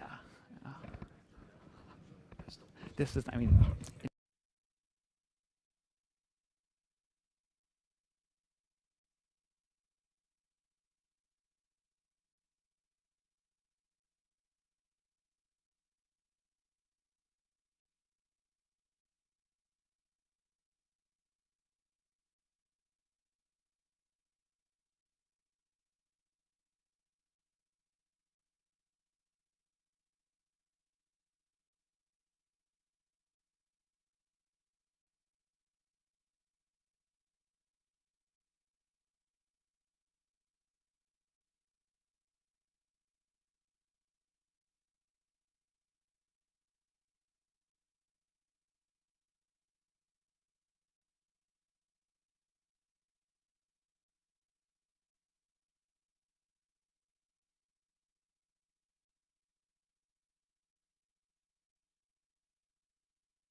If you're done, you could think about other things you could do with this conversation, maybe a more interesting transformation. Something that might actually be useful is a math server where you send in math and it does it for you, or a spelling corrector server, or a capitalization server, or who knows. And everything's a web service these days, right? So something that you don't want to do yourself, you're too lazy to do.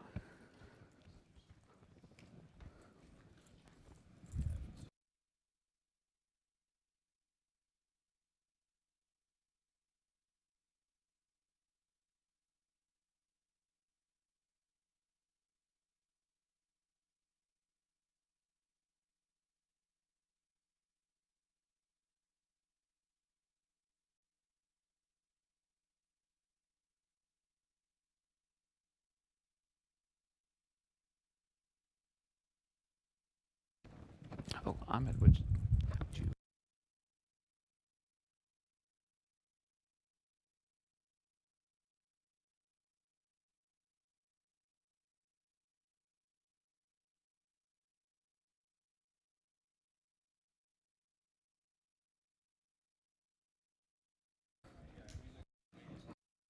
Someone waved? No.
Okay, is everyone's sticky notes accurate? Can I have greens if you're feeling okay about what you've got? Red if you're feeling kind of stuck? Oh, sorry.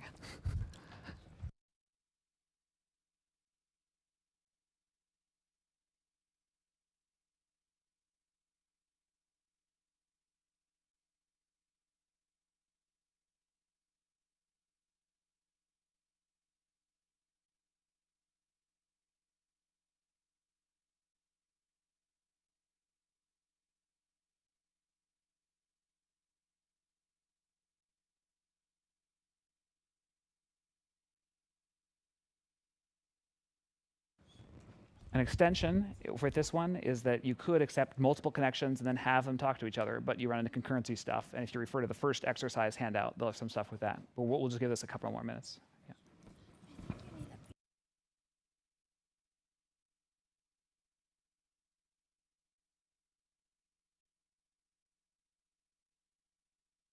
Oh, dear. So Python 2 lets you be really lazy with that. Yeah, thank you.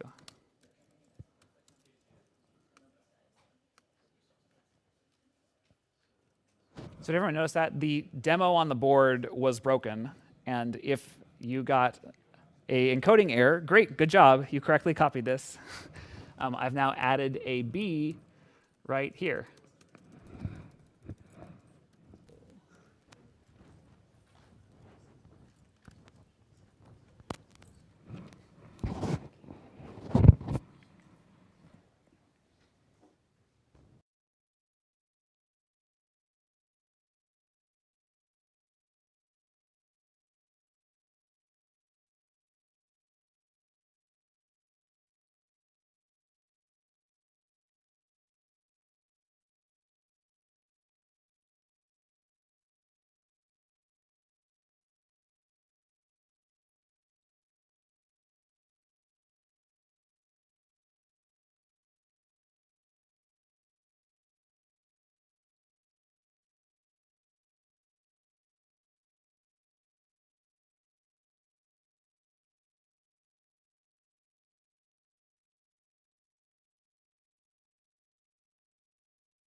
think we're going to move on because we're so excited about this Wireshark demo. So this is going to let us see and maybe start to understand some of the things, or at least find out that more stuff exists. It's super exciting.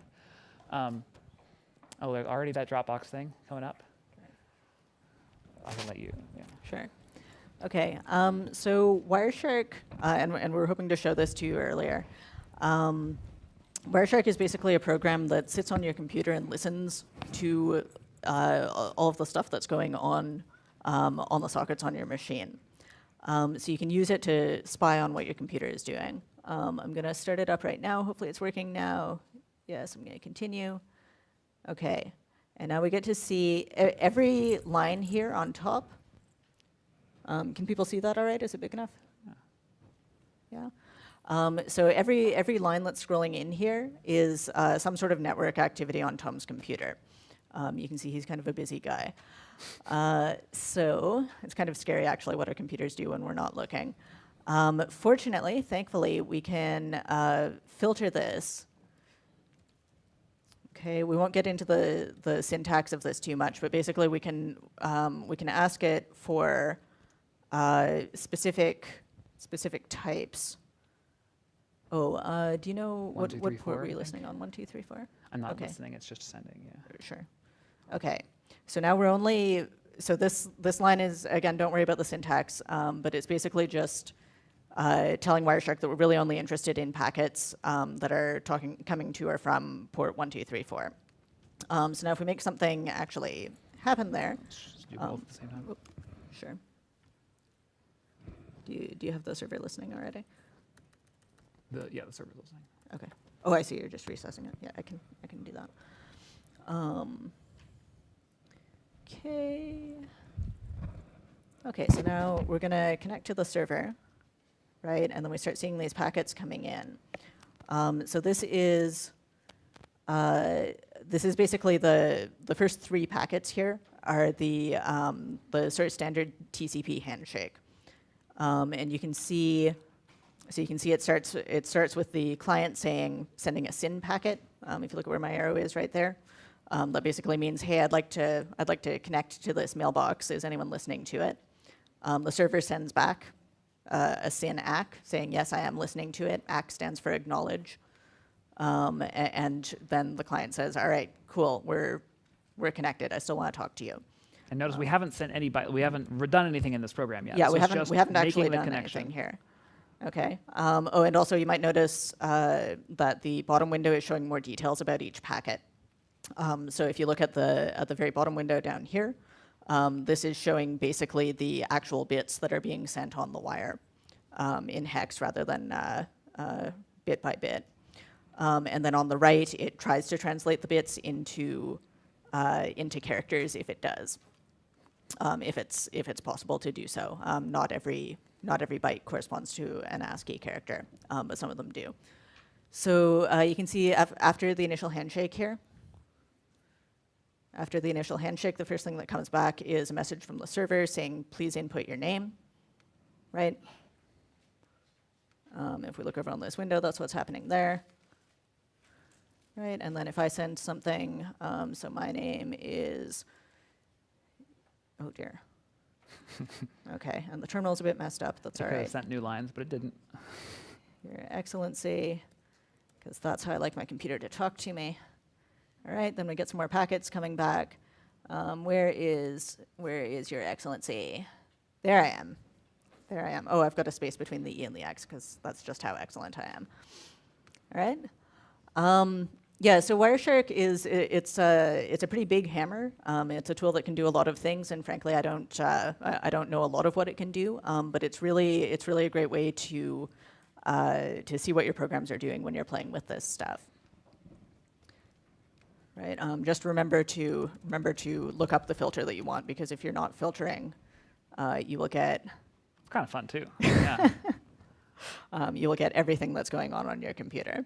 So there are nice command line tools to do kind of all the particular things that this is doing, and even to do exactly what this is doing, more or less. But if I'm just exploring, I really like this graphical tool for learning more about networking very generally. Yeah, for sure. Okay, and I think we're probably up to the next break. When we get back, we're gonna. Sorry, did you have anything you wanted to do first? Oh, I was like, we could push for it, but yeah, I guess we can. Yeah, that's fair. Yeah, All right. I think One we more better. break. Okay, so it'll be another 10-minute break. We'll gather back here at 11:25, when we will be talking about the web. Yeah, we'll finally get to the title. What this is about? Web programming.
Okay, we're going to get started again. This next section is, we're down to section number 4. I don't know that we're going to get all the way down to number 6, unfortunately. But we'll get as far as we can. So the next question that was facing people after the internet was working, and there were actually quite a few people on the internet for 10 or 20 years before the web was created and became a thing. A lot of what people were using was email existed before the web. There were bulletin board systems. There was a lot of FTP. A big part of the use of the early internet was getting chunks of data from another computer. Again, there were a lot of university users, and by this point, we're talking about like the late 80s, early 90s now. By that point, there were also a lot of personal users connecting. But the problem they were facing at that point was that there were so many hosts on the internet that it really wasn't feasible anymore to just know what computer was going to have the information that you needed. So that sort of model of just connecting directly to the computer that you want to connect to no longer really applied, or at least it wasn't ideal in all cases. So people had been thinking for a while about how to deal with that. And there were a few competing solutions. One of them, there was something called Archie it basically crawled the internet and sort of aggregated all of the file servers that it found.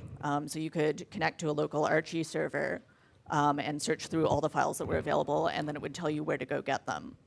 There were more sophisticated experiments along those lines. One thing that actually looked like it came out around the same time as the web in 1990 or 91 was called Gopher. It was pretty amazing. If you Google it, you can maybe find some example sessions. But the model was very similar to the internet, but also different in interesting ways. The idea was that someone who had a computer with information on it could create an index of the information that they had using hypertext. So rather than connecting to the computer and searching through the file system, you would connect with a Gopher client to the Gopher server, and the server would have an index of different directories or resources that you could access. And what was really revolutionary about this was that some of the resources you could access were not actually on that computer. They could have links to files on other computers or to other Gopher indexes on other people's computers. So this is where you start seeing the idea of linking your information, linking to other information that someone who's viewing this information might be interested in.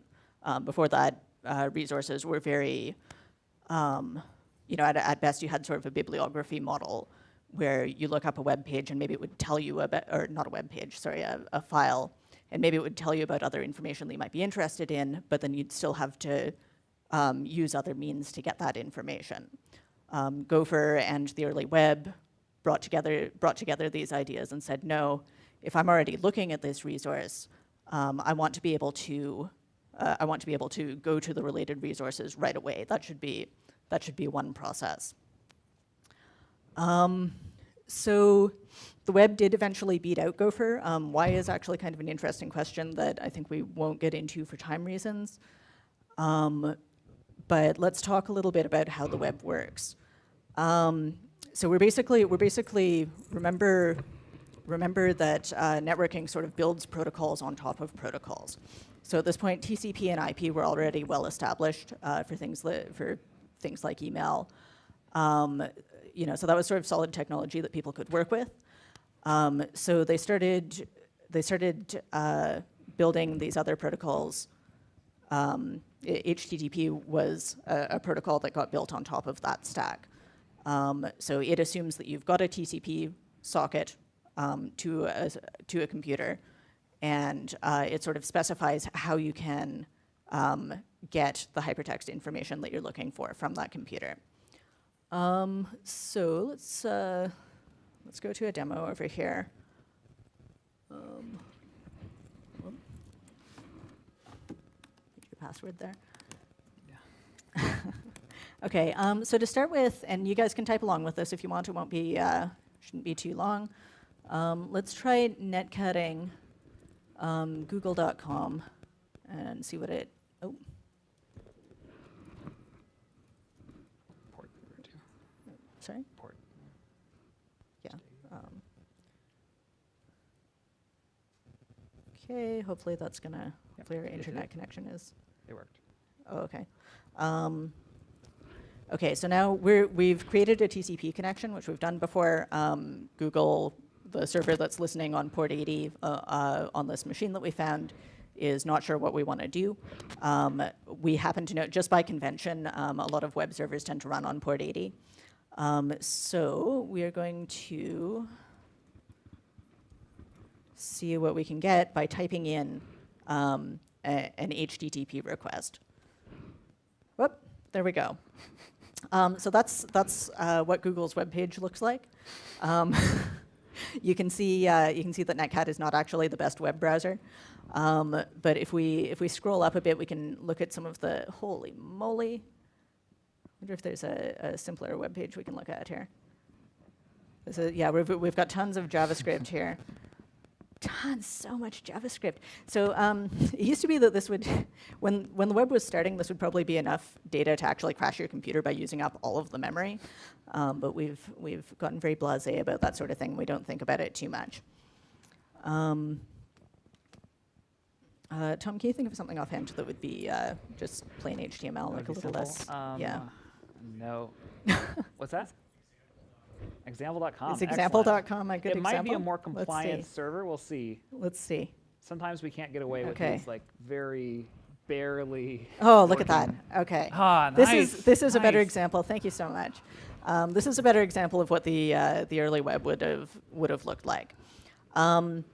So again, so we've sent in the request, and if we're watching this in Wireshark, we could see this going through, right? All we're sending is the text get/, which says just give me whatever the main page is on this server, and then everything after that is the response that the server sent back to us. So this is the first section before the new line is the headers. So what HTTP does is, again, like TCP and like all these other protocols, is it sort of takes the data that it's trying to send and wraps it in other data, right? So these headers in this case are the metadata that it's sending. So it's telling us, I don't think we need to go line by line through this, but it's giving us information about when we picked up this file, and then it's sending us the file itself. If you look down where the pointy arrows start, this is HTML, which stands for Hypertext Markup Language, and this is the sort of standard specification of how you have a resource that can both contain data and links to other resources. I can get a better example if we do. So that one was not method not implemented because. Oh no, never mind. Yep. Didn't help. No. Version Oh yeah, that's 40. right. Yeah, that's Okay. right. Technically, HTTP, you're supposed to use uppercase for all the methods, but I don't think a lot of servers actually care about that. Okay, so Great. Okay, so now we've seen the client side, right? Now this should be a revelation. This should be really exciting because all of a sudden it turns out that we can just, we have a web browser just in our command line. Hopefully you remember the correspondence between Netcat and Python. If we can do this in Netcat, we can do it in Python with 3 more lines of code, right? We make the socket, we connect, and we send, and then we receive. But this is just shorthand for doing it. If we're trying to figure out how HTML works, let's yeah. do the other let's side. do it the of other way this. around. Let's Yeah. listen on port. We're not going to use port 80 because we're probably not allowed to. Let's use port 8000. Hopefully that's not being used.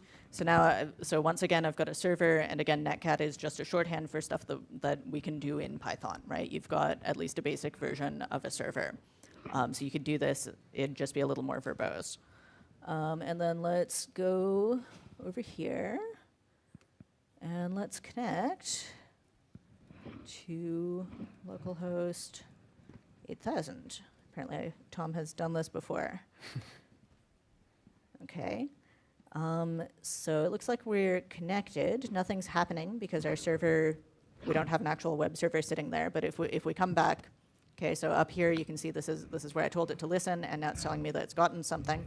And boy, howdy, has it ever. This is what your browser does when you go to a website. It just sends text much like this.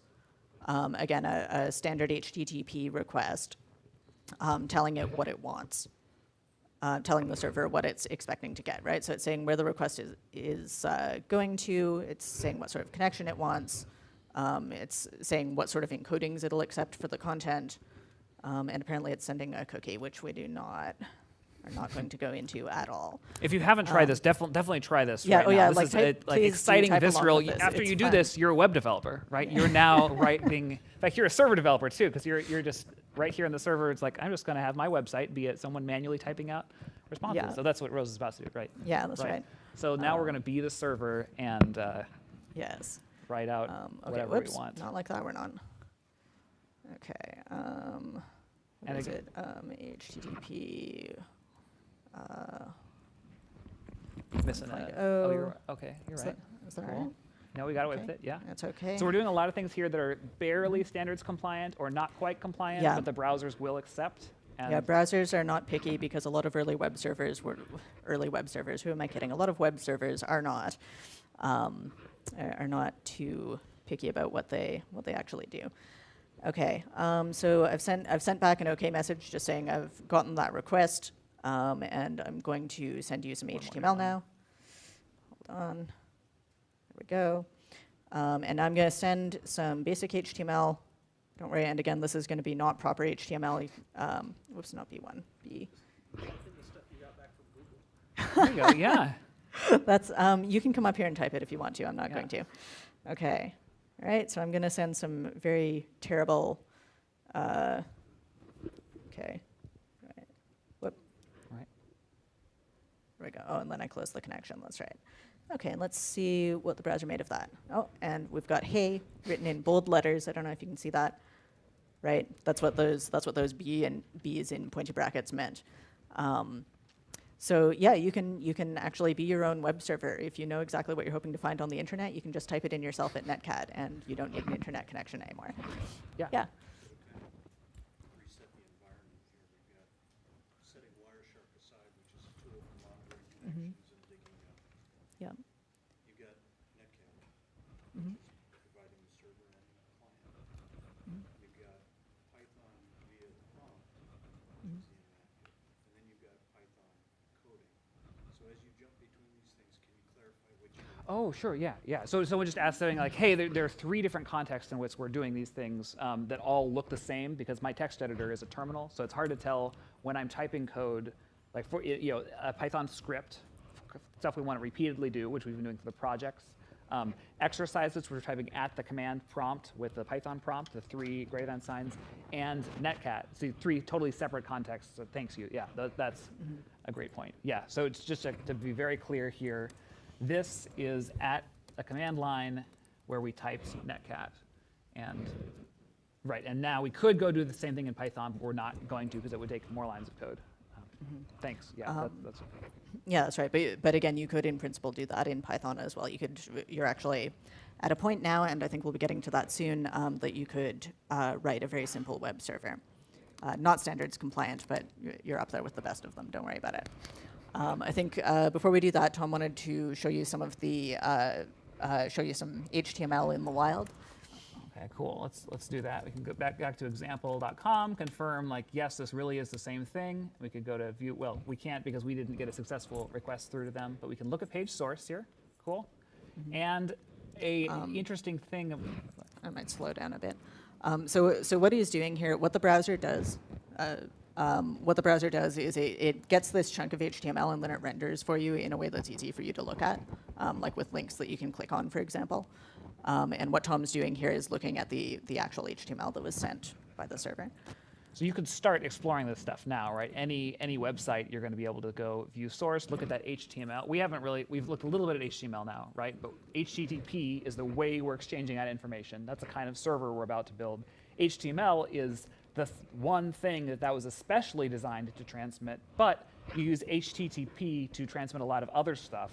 For example, on this GitHub web page here, when a neat thing about HTML is this web aspect that Rose was talking about, where it links to these other documents, and sometimes it just pulls in the other documents right there. So when I load this page, it's not just an HTML document. They're embedded in that are other requests. And I'm just going to show a quick kind of little animation of, like, look at these other requests that your browser is making. So if you were going to write a web browser, you would need to ask for the first page, which is going to look like this.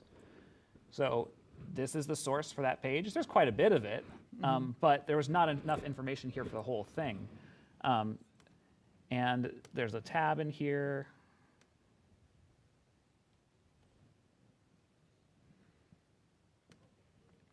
And if I reload this now, we're going to see a bunch of requests being made. So this is a list of all the different requests we had to make. And the very first one on the left is actually getting the page.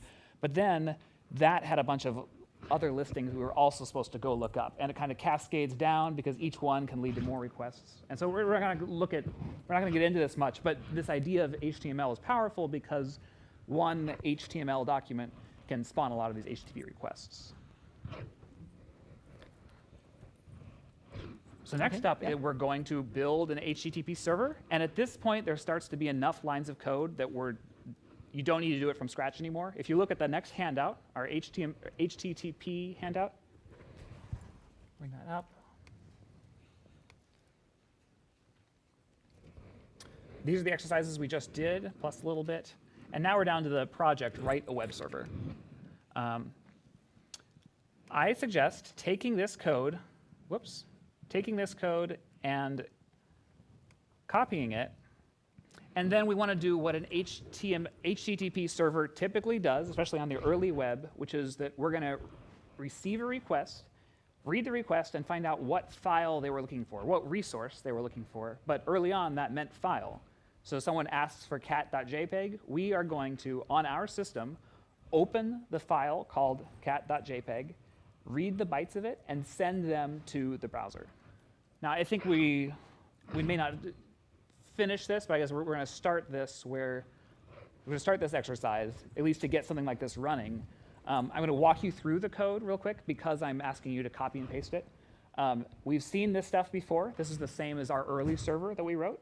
We've seen this while true loop before. It's the idea that with this one program, we might receive one request, deal with it, and then receive another one.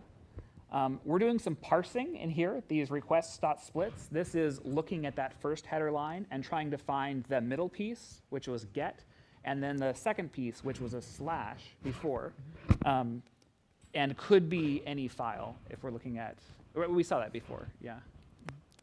I don't think we haven't seen that yet. But you can,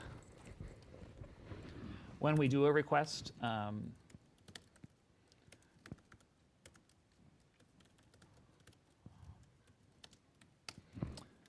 before we did get slash, that slash could be much more. It could be slash cat.jpg. It could be slash cats.fuzzy ones, cat3.png, whatever we want there. And it comes back and says, oh, 404, I couldn't find that one. But that 2 parts, or 3 parts of that first line are the version, we're getting it, and then which resource it is. In the server we're about to build, we're going to find what path they wanted, and then do what early web servers did, which was open a file on our file system that corresponds to that file, and send that out. Anyone have worries about the security implications of this? A little bit. So there's personally been lots of issues. You should. Put up your hands. So we're going to use localhost for this. We're just going to serve it on our own computers. So in this demo, it says localhost here. It should be a string localhost. That's a mistake. But it's important that we don't do this with an empty string, which would mean anywhere, or your IP address, which would mean anyone can talk to your computer and get that. This was actually a security problem in some early web servers. That you could make a request like, I don't know how well you can see that because it's in gray, but you could request like ... indicating go up a directory and get any file off the user's computer, not just the ones that the server was running in. Great. So let's go ahead and start this. If you've got this up, I would start by copying and pasting this in. It should be mostly working already. You'll need to change this localhost to be with quotes. And this should already be sending the HTML document hey. So if you can get that working, after that, our goal is to replace the HTML h1 hey line with opening a file and sending back the bytes of that file. What time is it? So I think I think a good goal would be just copying this out and getting the server working as it is, and then you'll be able to tinker with it later. For time, probably. Yeah, I think so. OK, let's go ahead. Network things will happen. Like, people might have questions. Things might not work. But if we can just get that copy and pasted version running.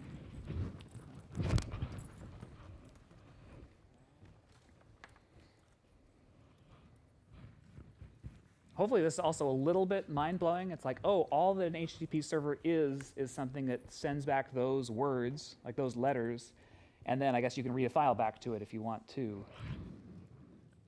But turns out there's not that much to web development. I don't know what everyone's making a fuss about.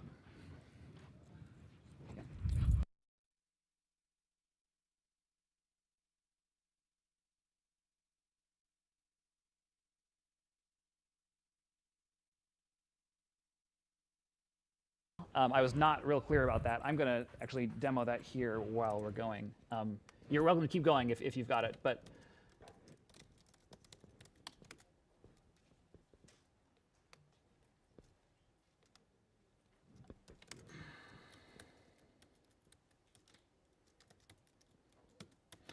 so I've got this server. Hopefully it works, but I have to change localhost to the string localhost. That was a typo. I'm going to see if that works.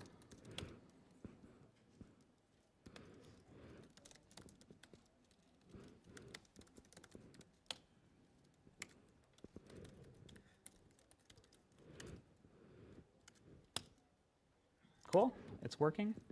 Now I'd like to change it so that what it does instead is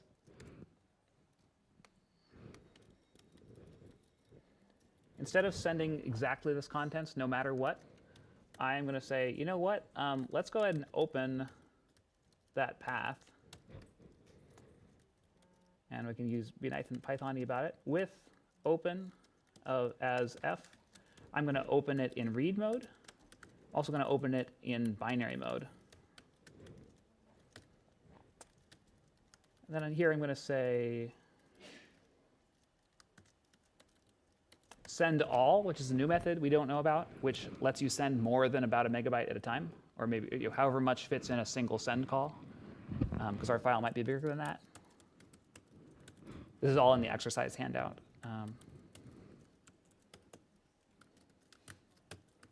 Great. So hopefully this is code that would open a file on my computer and send back the contents of it. See if that works. Why don't you give me, I don't know, etc/hosts or something. No such file. OK, well, that's good. How about, are we good? There's a slash at the beginning, so it's doing it from my root, which was kind of weird. Maybe it would be better if I took off that slash. Oh, OK, OK, thank you. So I'm going to go ahead and look for that one. Hosts. Cool. OK, well, I got a thing that maybe I shouldn't be sharing with people. So we're running into those security issues.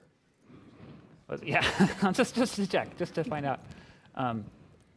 So the fix for that would probably be I'm going to do path from 1 on. Again, this is like, once you find yourself doing these little hacks for parsing, you're probably not doing it right. You should use a library that would parse this correctly. But hopefully now I can get the code for this server. If I said,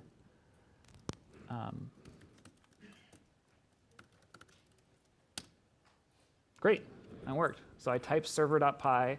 This code opened that path, sent it back. And if I asked for an HTML file and I'd written an HTML file, I'd be a web developer again, right? I'd be serving these things. We can just do that real quick, and then we'll move on. real quick, I'm going to make a little HTML file.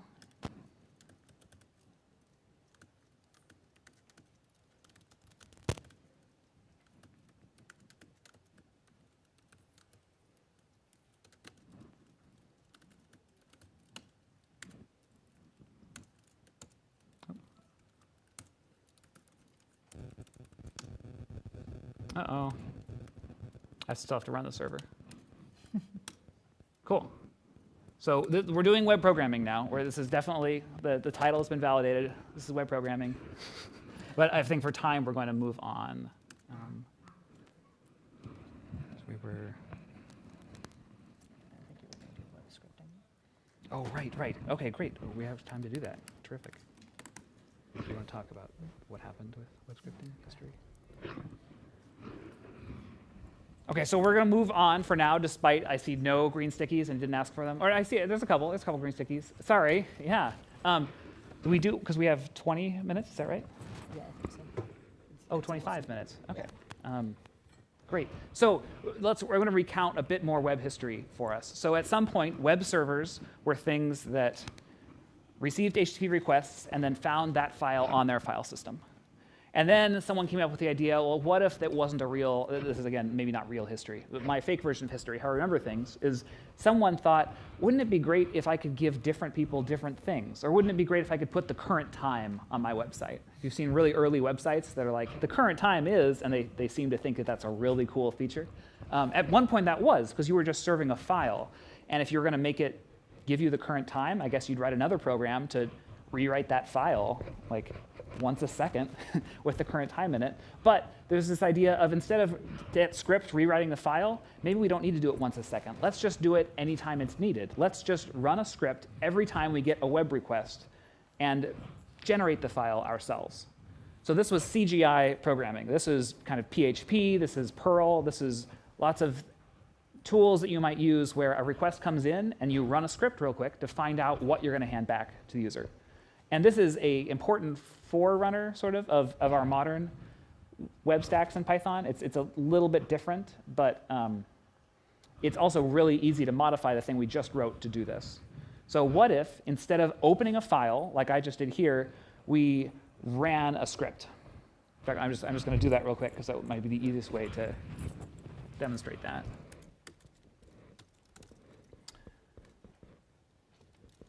So instead of this code here, I think this is all in the exercise too. We have now moved on to the next exercise thing, but we're starting to get a little off for time.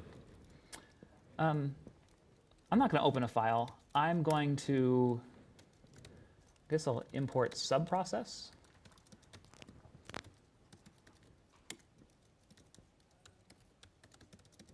Actually, you know what I'm going to do? Well, that's fine. I'm going to just run Python, because that's my favorite scripting language. I'll use Python too, though. This is to emphasize, like, this is a different process. I have my server, and when it gets a request, it's going to run a new program and use the output of that for the website. I'll run Python on whatever the file name was. So now I'm letting people run arbitrary files on my computer. It's not great either. So there's security concerns here that add complications. But we'll do Python path. Once again, path maybe from 1 on, so I don't get that first slash. So it'll be a relative path. And instead of popen, I think there's check output. I'm going to say response equals this. Does not send all response. So this is a program that, when it gets a request, will go find that file in the file system and run Python on that, take the output of that program, and send it back as a web page. So this is still a really fundamental web programming tool and exists a lot, but we don't use it as much in Python.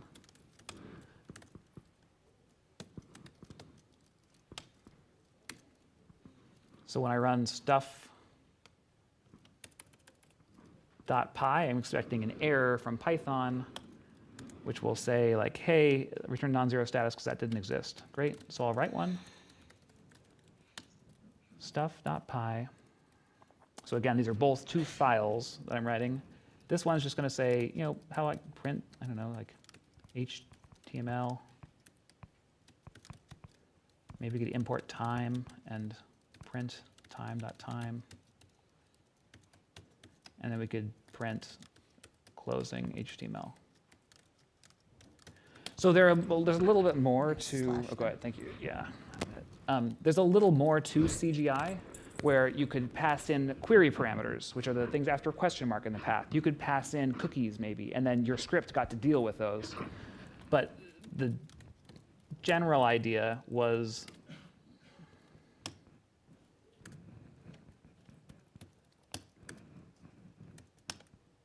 cool.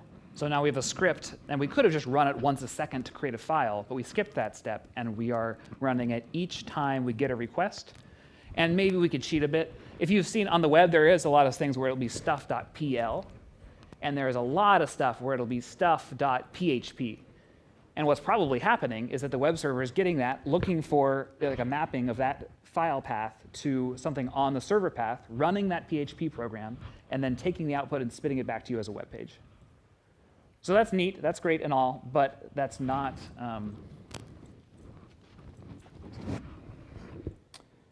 That's, oh, go ahead, yeah. Maybe we could let people try and implement this. Okay, skip yeah. the WSGI stuff. That sounds fair, yeah, yeah.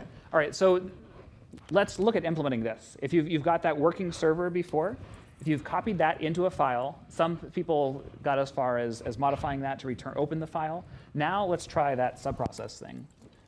Sorry, before we do that, can we just get a show of stickers? How many people have at least the copied server running on their computer? Yes.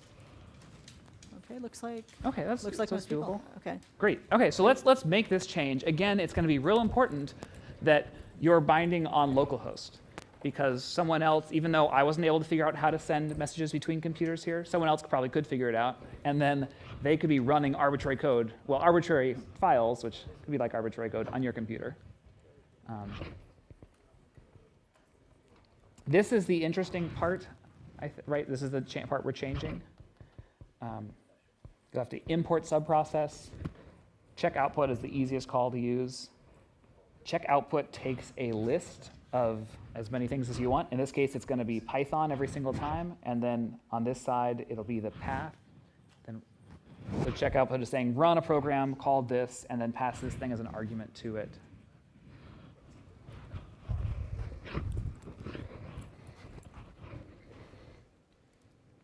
This is also in the exercise document, but this is going to be easier.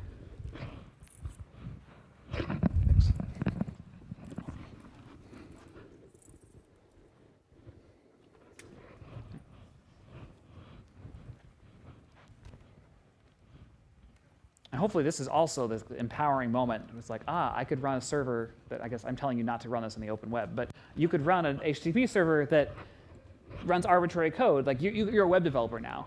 Like if you're running this code, you had to write this program over here. Whatever you put in that is what they'll see. That's a lot like modern web development, where we're starting to write code that generates the HTML. There's still one step, as you might guess, from the exercise.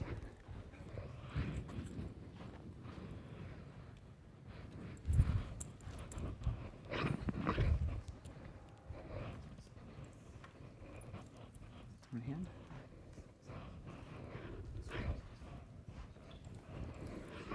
Going okay?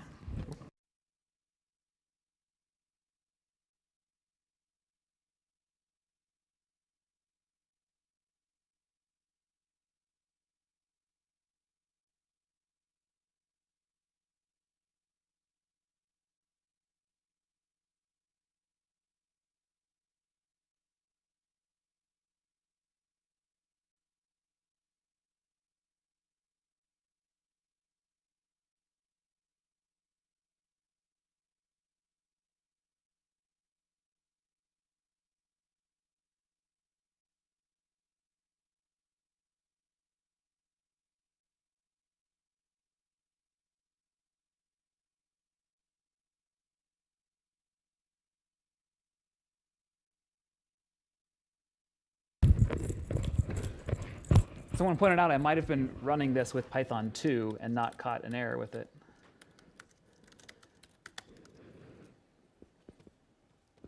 Nope, I think I ran it with Python 3. Maybe you're using Python 2?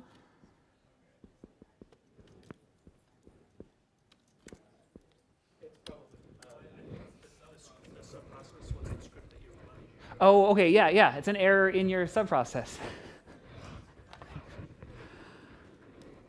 Like a classic thing. Sure, yeah.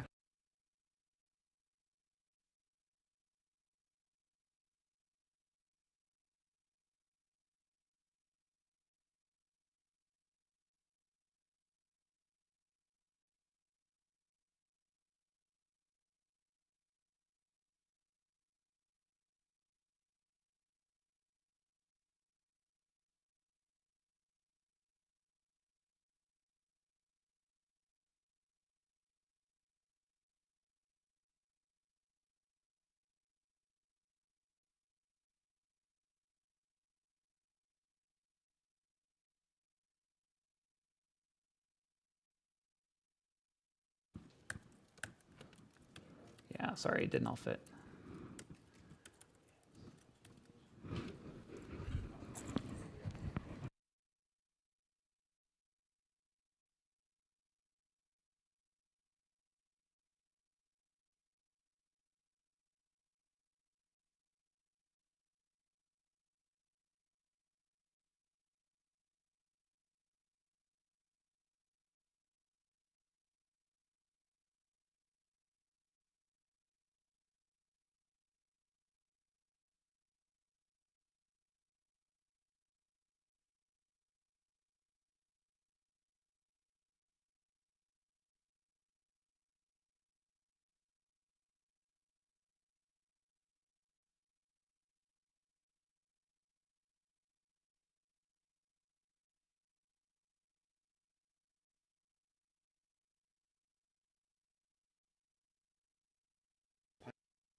How's time? Okay. So wrap up next. Yeah, I think so. So a couple people have pointed out something I was quite unclear on. When we're running this, it's important that we write a second file that, in this case, because I'm running Python on it, better be a Python file. And this is the one that's going to be called in a subprocess. So I'm calling this template. I think we wrote one called stuff already, stuff.py. And that needs to be a valid Python file. And it might help to check that ahead of time to say Python stuff.py, is that working? OK, great, it is. Then, so debugging now becomes harder because we're running a Python program inside of this Python program. And that might seem kind of silly, like why start a new whole Python process? And you're right, it is, and that's the next thing we'll talk about. Shouldn't it be Python 3 on yours because you're using Python 3? Yes, exactly. That's exactly what I'm doing. I'm using Python 3 and then calling a Python 2 script. So that's kind of silly, but it's to emphasize that it's more likely that this is PHP. Right? More common would be or Perl or something, right? A totally different program, or Bash. So a totally different program here that I'm going to use to evaluate my template, which was stuff, and we're just writing the server. I think we just like totally skip it. That sound good? Yeah. And go right straight to concluding. I It'd be nice to yeah, start. I think we can basically just mention this game that this is how modern Cool. frameworks work. But Sounds good. exercise it with people. Yeah, oh, definitely not. Yeah. I'm not even going to show the code, I think.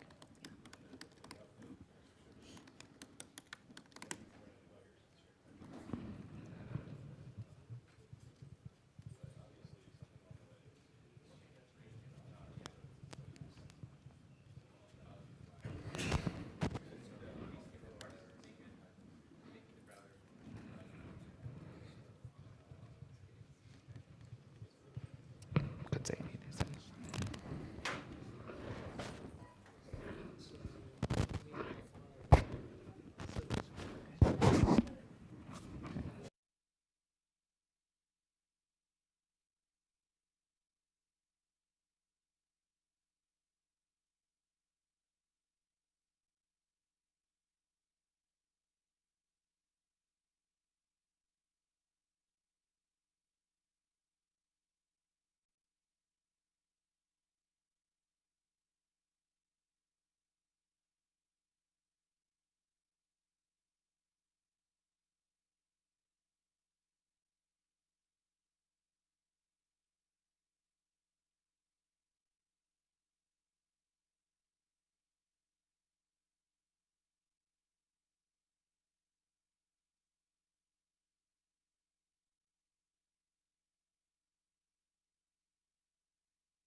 We actually have to go on. Sorry, but let's chat afterwards.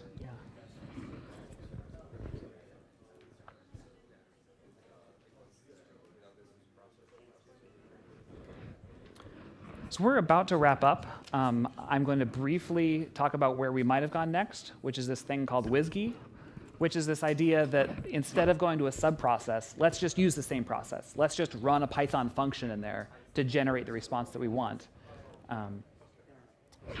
But first, I'll let things die down. And all of that is in the exercise handout, or not handout, but the exercise that you've got there. So if you want to go through that on your own, you can kind of see, oh, this is what it would be like to build this WSGI server.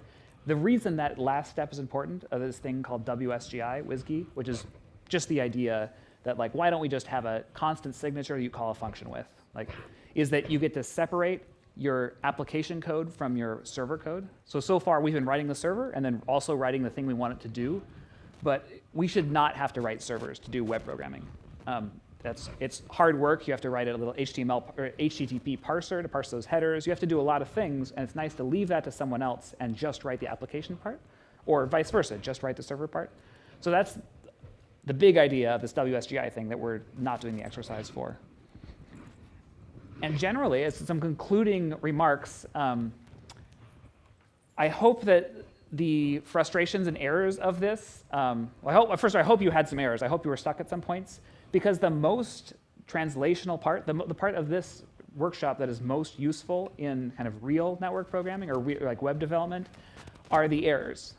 Because those are the goal, someone writes a library that's supposed to take care of all this stuff for you. And so you never see it unless you get one of these errors in their code and you have to figure out, oh, it's because I didn't bind to this socket. Or, oh, now I'm not intimidated by this kind of error because I've seen it before. I think the programs we wrote were somewhat simple because we're dealing with setup and network things that are more complicated. And the big thing to take from this tutorial is that it's easy to get things working. It's hard to get things right. And there are a lot of errors you can get that might bubble up. So you might be working in a library that uses a library that uses a library that uses a library, but at the bottom there's sockets. And if something's wrong with a network, there might be an error there. It might not get caught. You'll see that, and you'll be able to say, oh, I guess maybe the network's not connected. So you have to do any of this kind of network programming, you start to develop a sense of what a socket server means, even if you don't normally do socket programming. In Brandon Rhodes's book, so the PyCon chair this year has written a book on Python networking called Foundations of Network Programming in Python, I think. And near the beginning, he talks about, OK, a realistic example of how you might do networking is this layers idea again, but talking about it in Python land. So maybe you want to geocode, use this Google API that geocodes an IP address. And so the first thing you do is you pip install the library that does that. There's a client library that does all the networking for you. Maybe the client library doesn't exist, so you go down one level and you use requests, which is the standard thing to use in Python for doing HTTP requests. Maybe for some reason, the thing you're doing isn't quite HTTP, so it doesn't work like that. Well, maybe use like another library, maybe use Twisted, maybe there's a protocol in the Python standard library that implements this already, so you don't have to be writing the actual bytes like we've been doing today. And then finally, maybe you actually have to go to the sockets. But most of the time, you don't have to go to the sockets. The sockets are the assembly language of network programming. And in the same way that most of us don't have to go down to the assembly if we don't want to, it's kind of a fun exploration. It's not something we have to do. Most of the time, we don't have to go down to sockets there. I want to share, some of this is on handouts. So we have a couple handouts for you. One of them is more detail about the implementation of networking by the incomparable Julia Evans, who you may already have this, but we're going to give you a paper copy of Networking ACK, because it's great. There's also a handout that is called What Next? Or Where to go from here. Yeah, where to go from here. That's a more wordy way to say what next. And that has a list of other tutorials that are going on right now or tomorrow. And they're sold out, so you can't attend them, but there'll be videos posted. And those might be good things to look into next if you're kind of interested in this sort of network programming. There are talks. There are 2 talks on Friday that might go well with the content we had here. I don't have them here, but they're on this handout. One of them is how micro-WSGI works and what it's doing in very literal terms. And I think they'll probably be talking about sockets. They'll say, here's this thing called UWSGI or micro-WSGI. I don't know what it's usually called. And we're going to explain it at the most fundamental level, which hopefully will be sockets. Some of the terminology that we used hopefully will be useful if you're doing web framework programming. Else. Python has a couple things you should be aware of. If you ever wanted to do a local file server like we just tried to do, you don't need to write it yourself. This exists in Python. There's a module called HTTP here. Well, yeah, we're in Python 3, called HTTP. And in particular, if you're at the command line, you can say python 3-m server.http.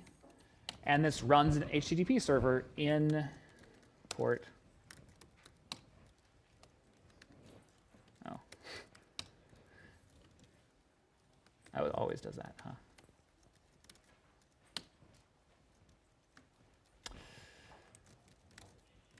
That's a bad demo.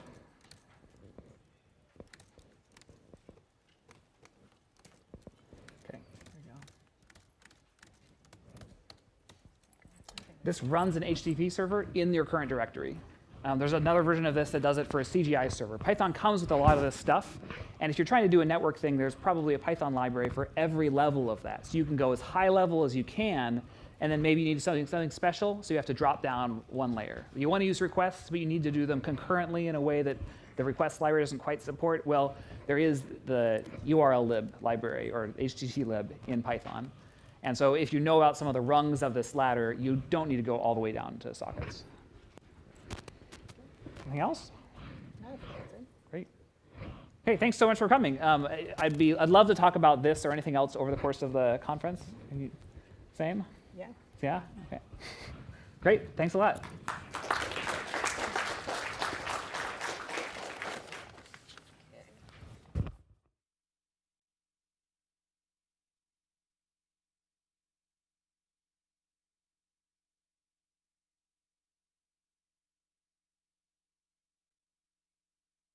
They won't be directly related to the technology that we're talking about in the historical section. But as we go on, Tom, could you get the table of contents up there? Yeah, sorry. Thank you. Yeah. OK, so sorry, these are the 6 sections. As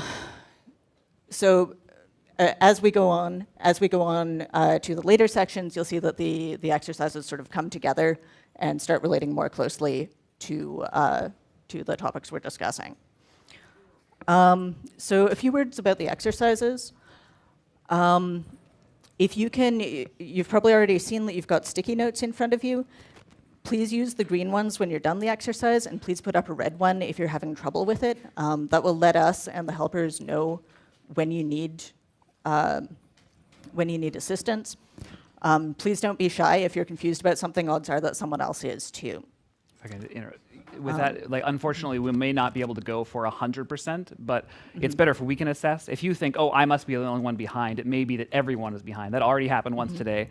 Everyone was unable to do a thing. So it's great for us to have the feedback that, all right, lots of people are stuck. Yeah. And then it may be that if a couple people's things aren't working, we might have to circle back or email afterwards to figure out what's going on. Sure. OK. Anything you wanted to add, Tom? To what are we doing here anyway? Yeah. No, I think we're OK. OK, cool. So we're gonna move on to some basic exercises, which I'll let Tom describe. Let's see. OK, so first off, so I've seen many people have been able to open a terminal. Has everybody also opened? So the second instruction on that front page was open that web programming. Has everybody got that open? It should be a GitHub page. There are 4 links in that. To different exercise guides. And I'd like you to open all of those now and keep them in separate tabs so that if we don't have internet later, it'll be fine. Which is the thing that might happen because we might end up switching to our local network so that we can talk to each other better.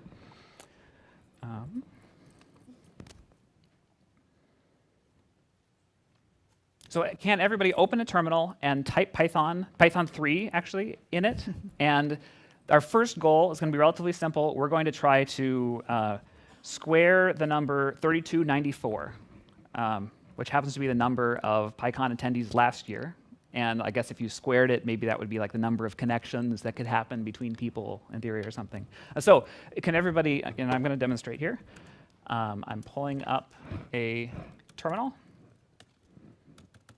Bump it up a bit. I'm typing Python, but I'm not going to type just Python. I'm actually going to type Python 3, but for some people it might be Python. Hopefully, though, whatever you type, you end up with Python 3. Once people have done that, OK, and go ahead and square that number, which was, we'd have to refer back to our exercise guide 1 here to find out what number it was we're supposed to be squaring. And it looks like that number is 3294. So once everybody take sticky notes down, put up a green sticky note once you've opened a Python REPL and squared this 3294 number. And then some of these exercises, if you're real stuck, eventually I will, or someone will start typing something out. So 3294. Maybe I don't know how to do times, so I'll just multiply it again. Cool. So green sticky note up if you've got this done. Red if you're having trouble with it or you want a hand. And I guess there are just 3 of us, or maybe 4 people that might be helping out with this kind of thing. We'd like everyone to have one of these terminals.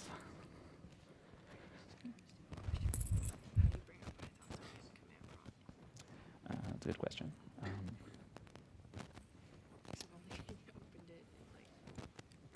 Totally. If you just, what happens if you just type Python?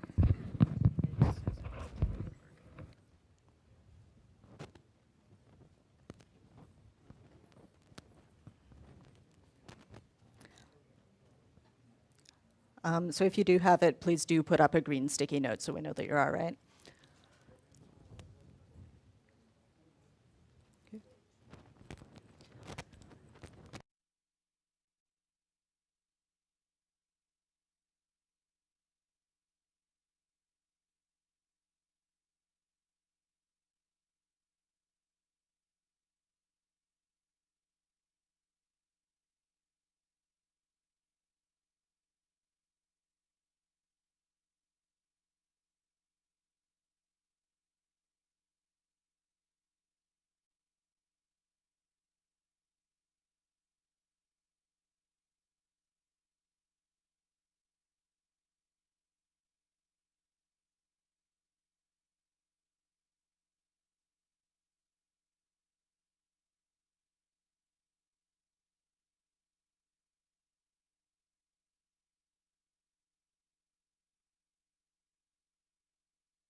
Oh, okay. Start with a bang, huh? Okay, so I think almost everyone is connected, it looks like. Cool. So thanks for coming, everyone, especially early on a Wednesday morning. This talk is web programming from the beginning. So before we get started on the history and technology of the internet, I want to talk a little bit about why we're here and what we're hoping to accomplish with this workshop. First of all, I should make it very clear that we are not trying to. We're not teaching you this stuff because we think it's a great idea for you to like write your own low-level TCP implementations. Usually, there are going to be libraries that are going to be a lot better for you to use. Rather, the goal is to give you a framework that will help you understand the lower levels of the libraries and frameworks that you do use. The web it's a monster legacy system. If any of you have worked on code that's even like 4 years old, you probably know how quickly cruft can accumulate. The web has been around, the internet has been around for over 40 years, and it's very difficult to understand in one giant bite. But if you can see sort of step by step how it evolved and what questions people were trying to answer at each stage when they developed these technologies, it can make it a lot easier to understand the decisions that were made and to make sense of the system as a whole.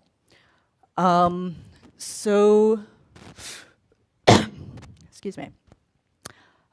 So the workshop is coming in 6 sections, each of which is trying to answer a question that people were struggling with in the past, and we're going to be covering this in roughly chronological order. The first section is asking, how do you get information from one computer to another? This is something that was not obvious when people were first doing it. Old computers were monoliths. They were designed to work on the data that they had, and they weren't designed to talk to each other. The second question is, how do you find when you've got more computers networked together, how do you find the one that you want to talk to? This became a problem as more and more computers got connected. Third is, how do you find information that you didn't know you needed? So up to this point, there was sort of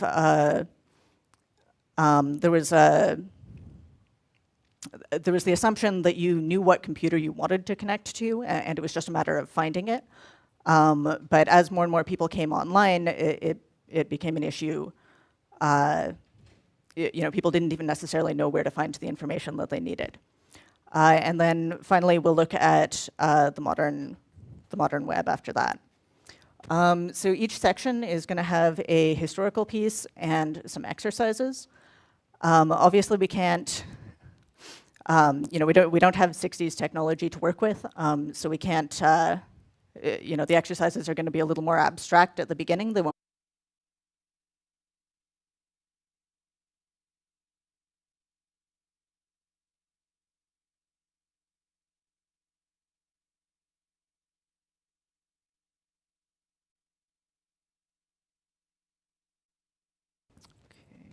We look pretty green. Great. We've got 1 or 2 people who came in late. Do we have more? Oh, sure. More of the sticky notes? Yeah. Ahmed, do you have the sticky notes? We've got a couple new people, so if you Here can we grab go. them. Sorry, I didn't. If you came in late, please raise your hand, and Ahmed will give you some sticky notes. This is Ahmed. He's great. Yes. Oh, okay. Well, Okay, you can do it anyway. He doesn't have any. This is Rose. She's great. I'm Tom. I'm also great. We got to introduce. All right, so we're looking good on squaring this number. Now we're going to type more lines of code. There are more ways to mess up. Okay.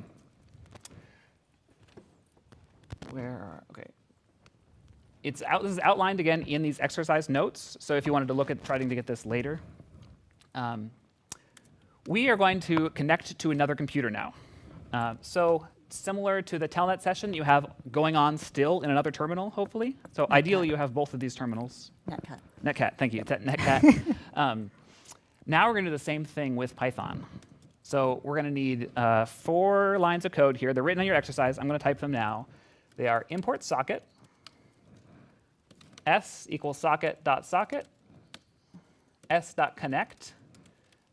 It says IP address. Let's keep using thomasballinger.com because apparently I had the wrong IP address for that. Hopefully that will return.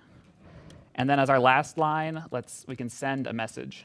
I'm going to send, hi, I am Tom, carefully avoiding the quote.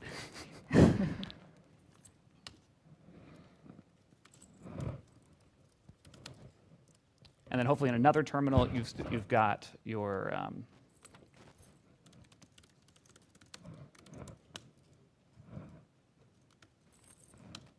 great. Great. Got other things coming in. So go ahead and take down your green sticky note and put it back up once you've been able to type these lines. There are, it sounds like it'd be easy, but there are a lot of characters that we type. There are a lot of ways to get these wrong. So totally fine if you don't have that yet. Either because you need more time or because you'd like a hand in spotting a typo or because we have network setup issues, which we're going to encounter lots of. This isn't actually a workshop at all. We're actually showing you our new startup. It's going to beat Slack.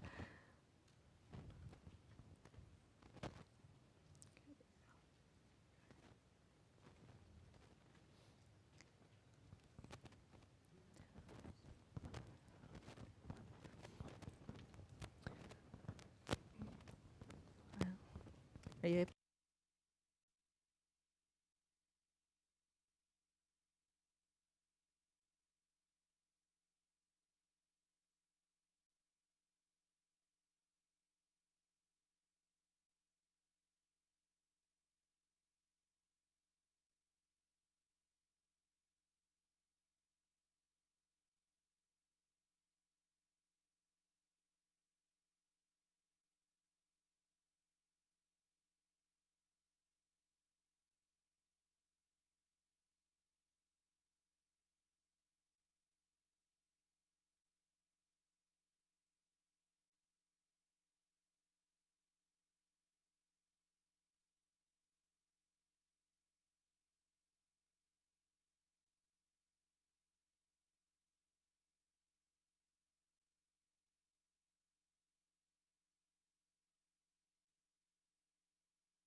Going on.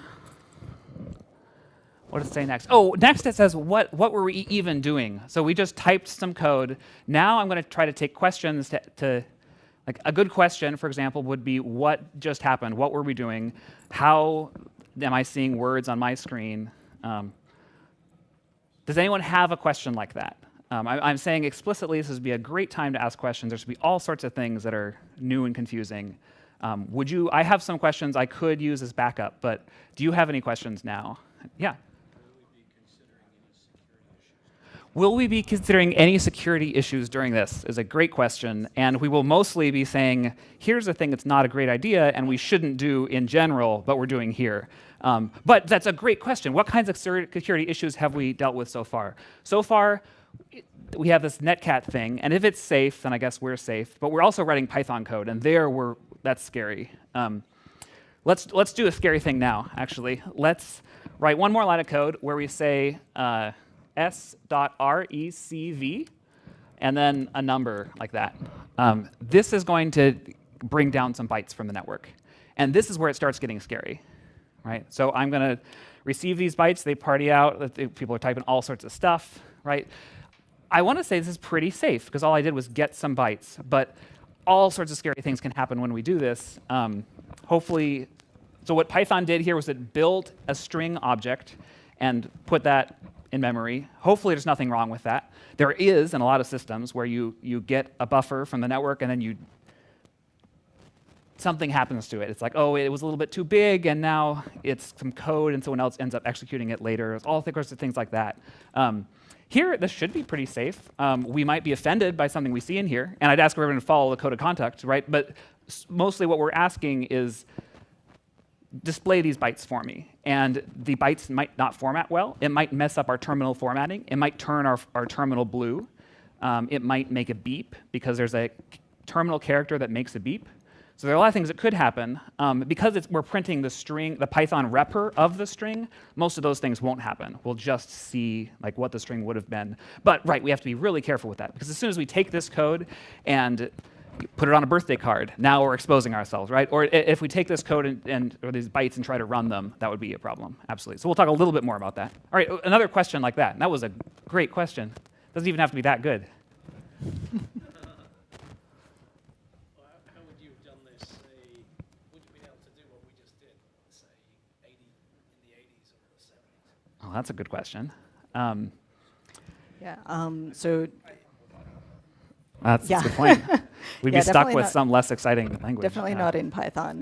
TCP, I think, came into common use in the early 70s. So yeah, you would have been able to do it, but you would have been writing in C. Yeah. That's a great question. Yeah, this is a TCP connection, and that's because the default argument in Python, I'll have to open a fancier thing here. If we import the socket, oops.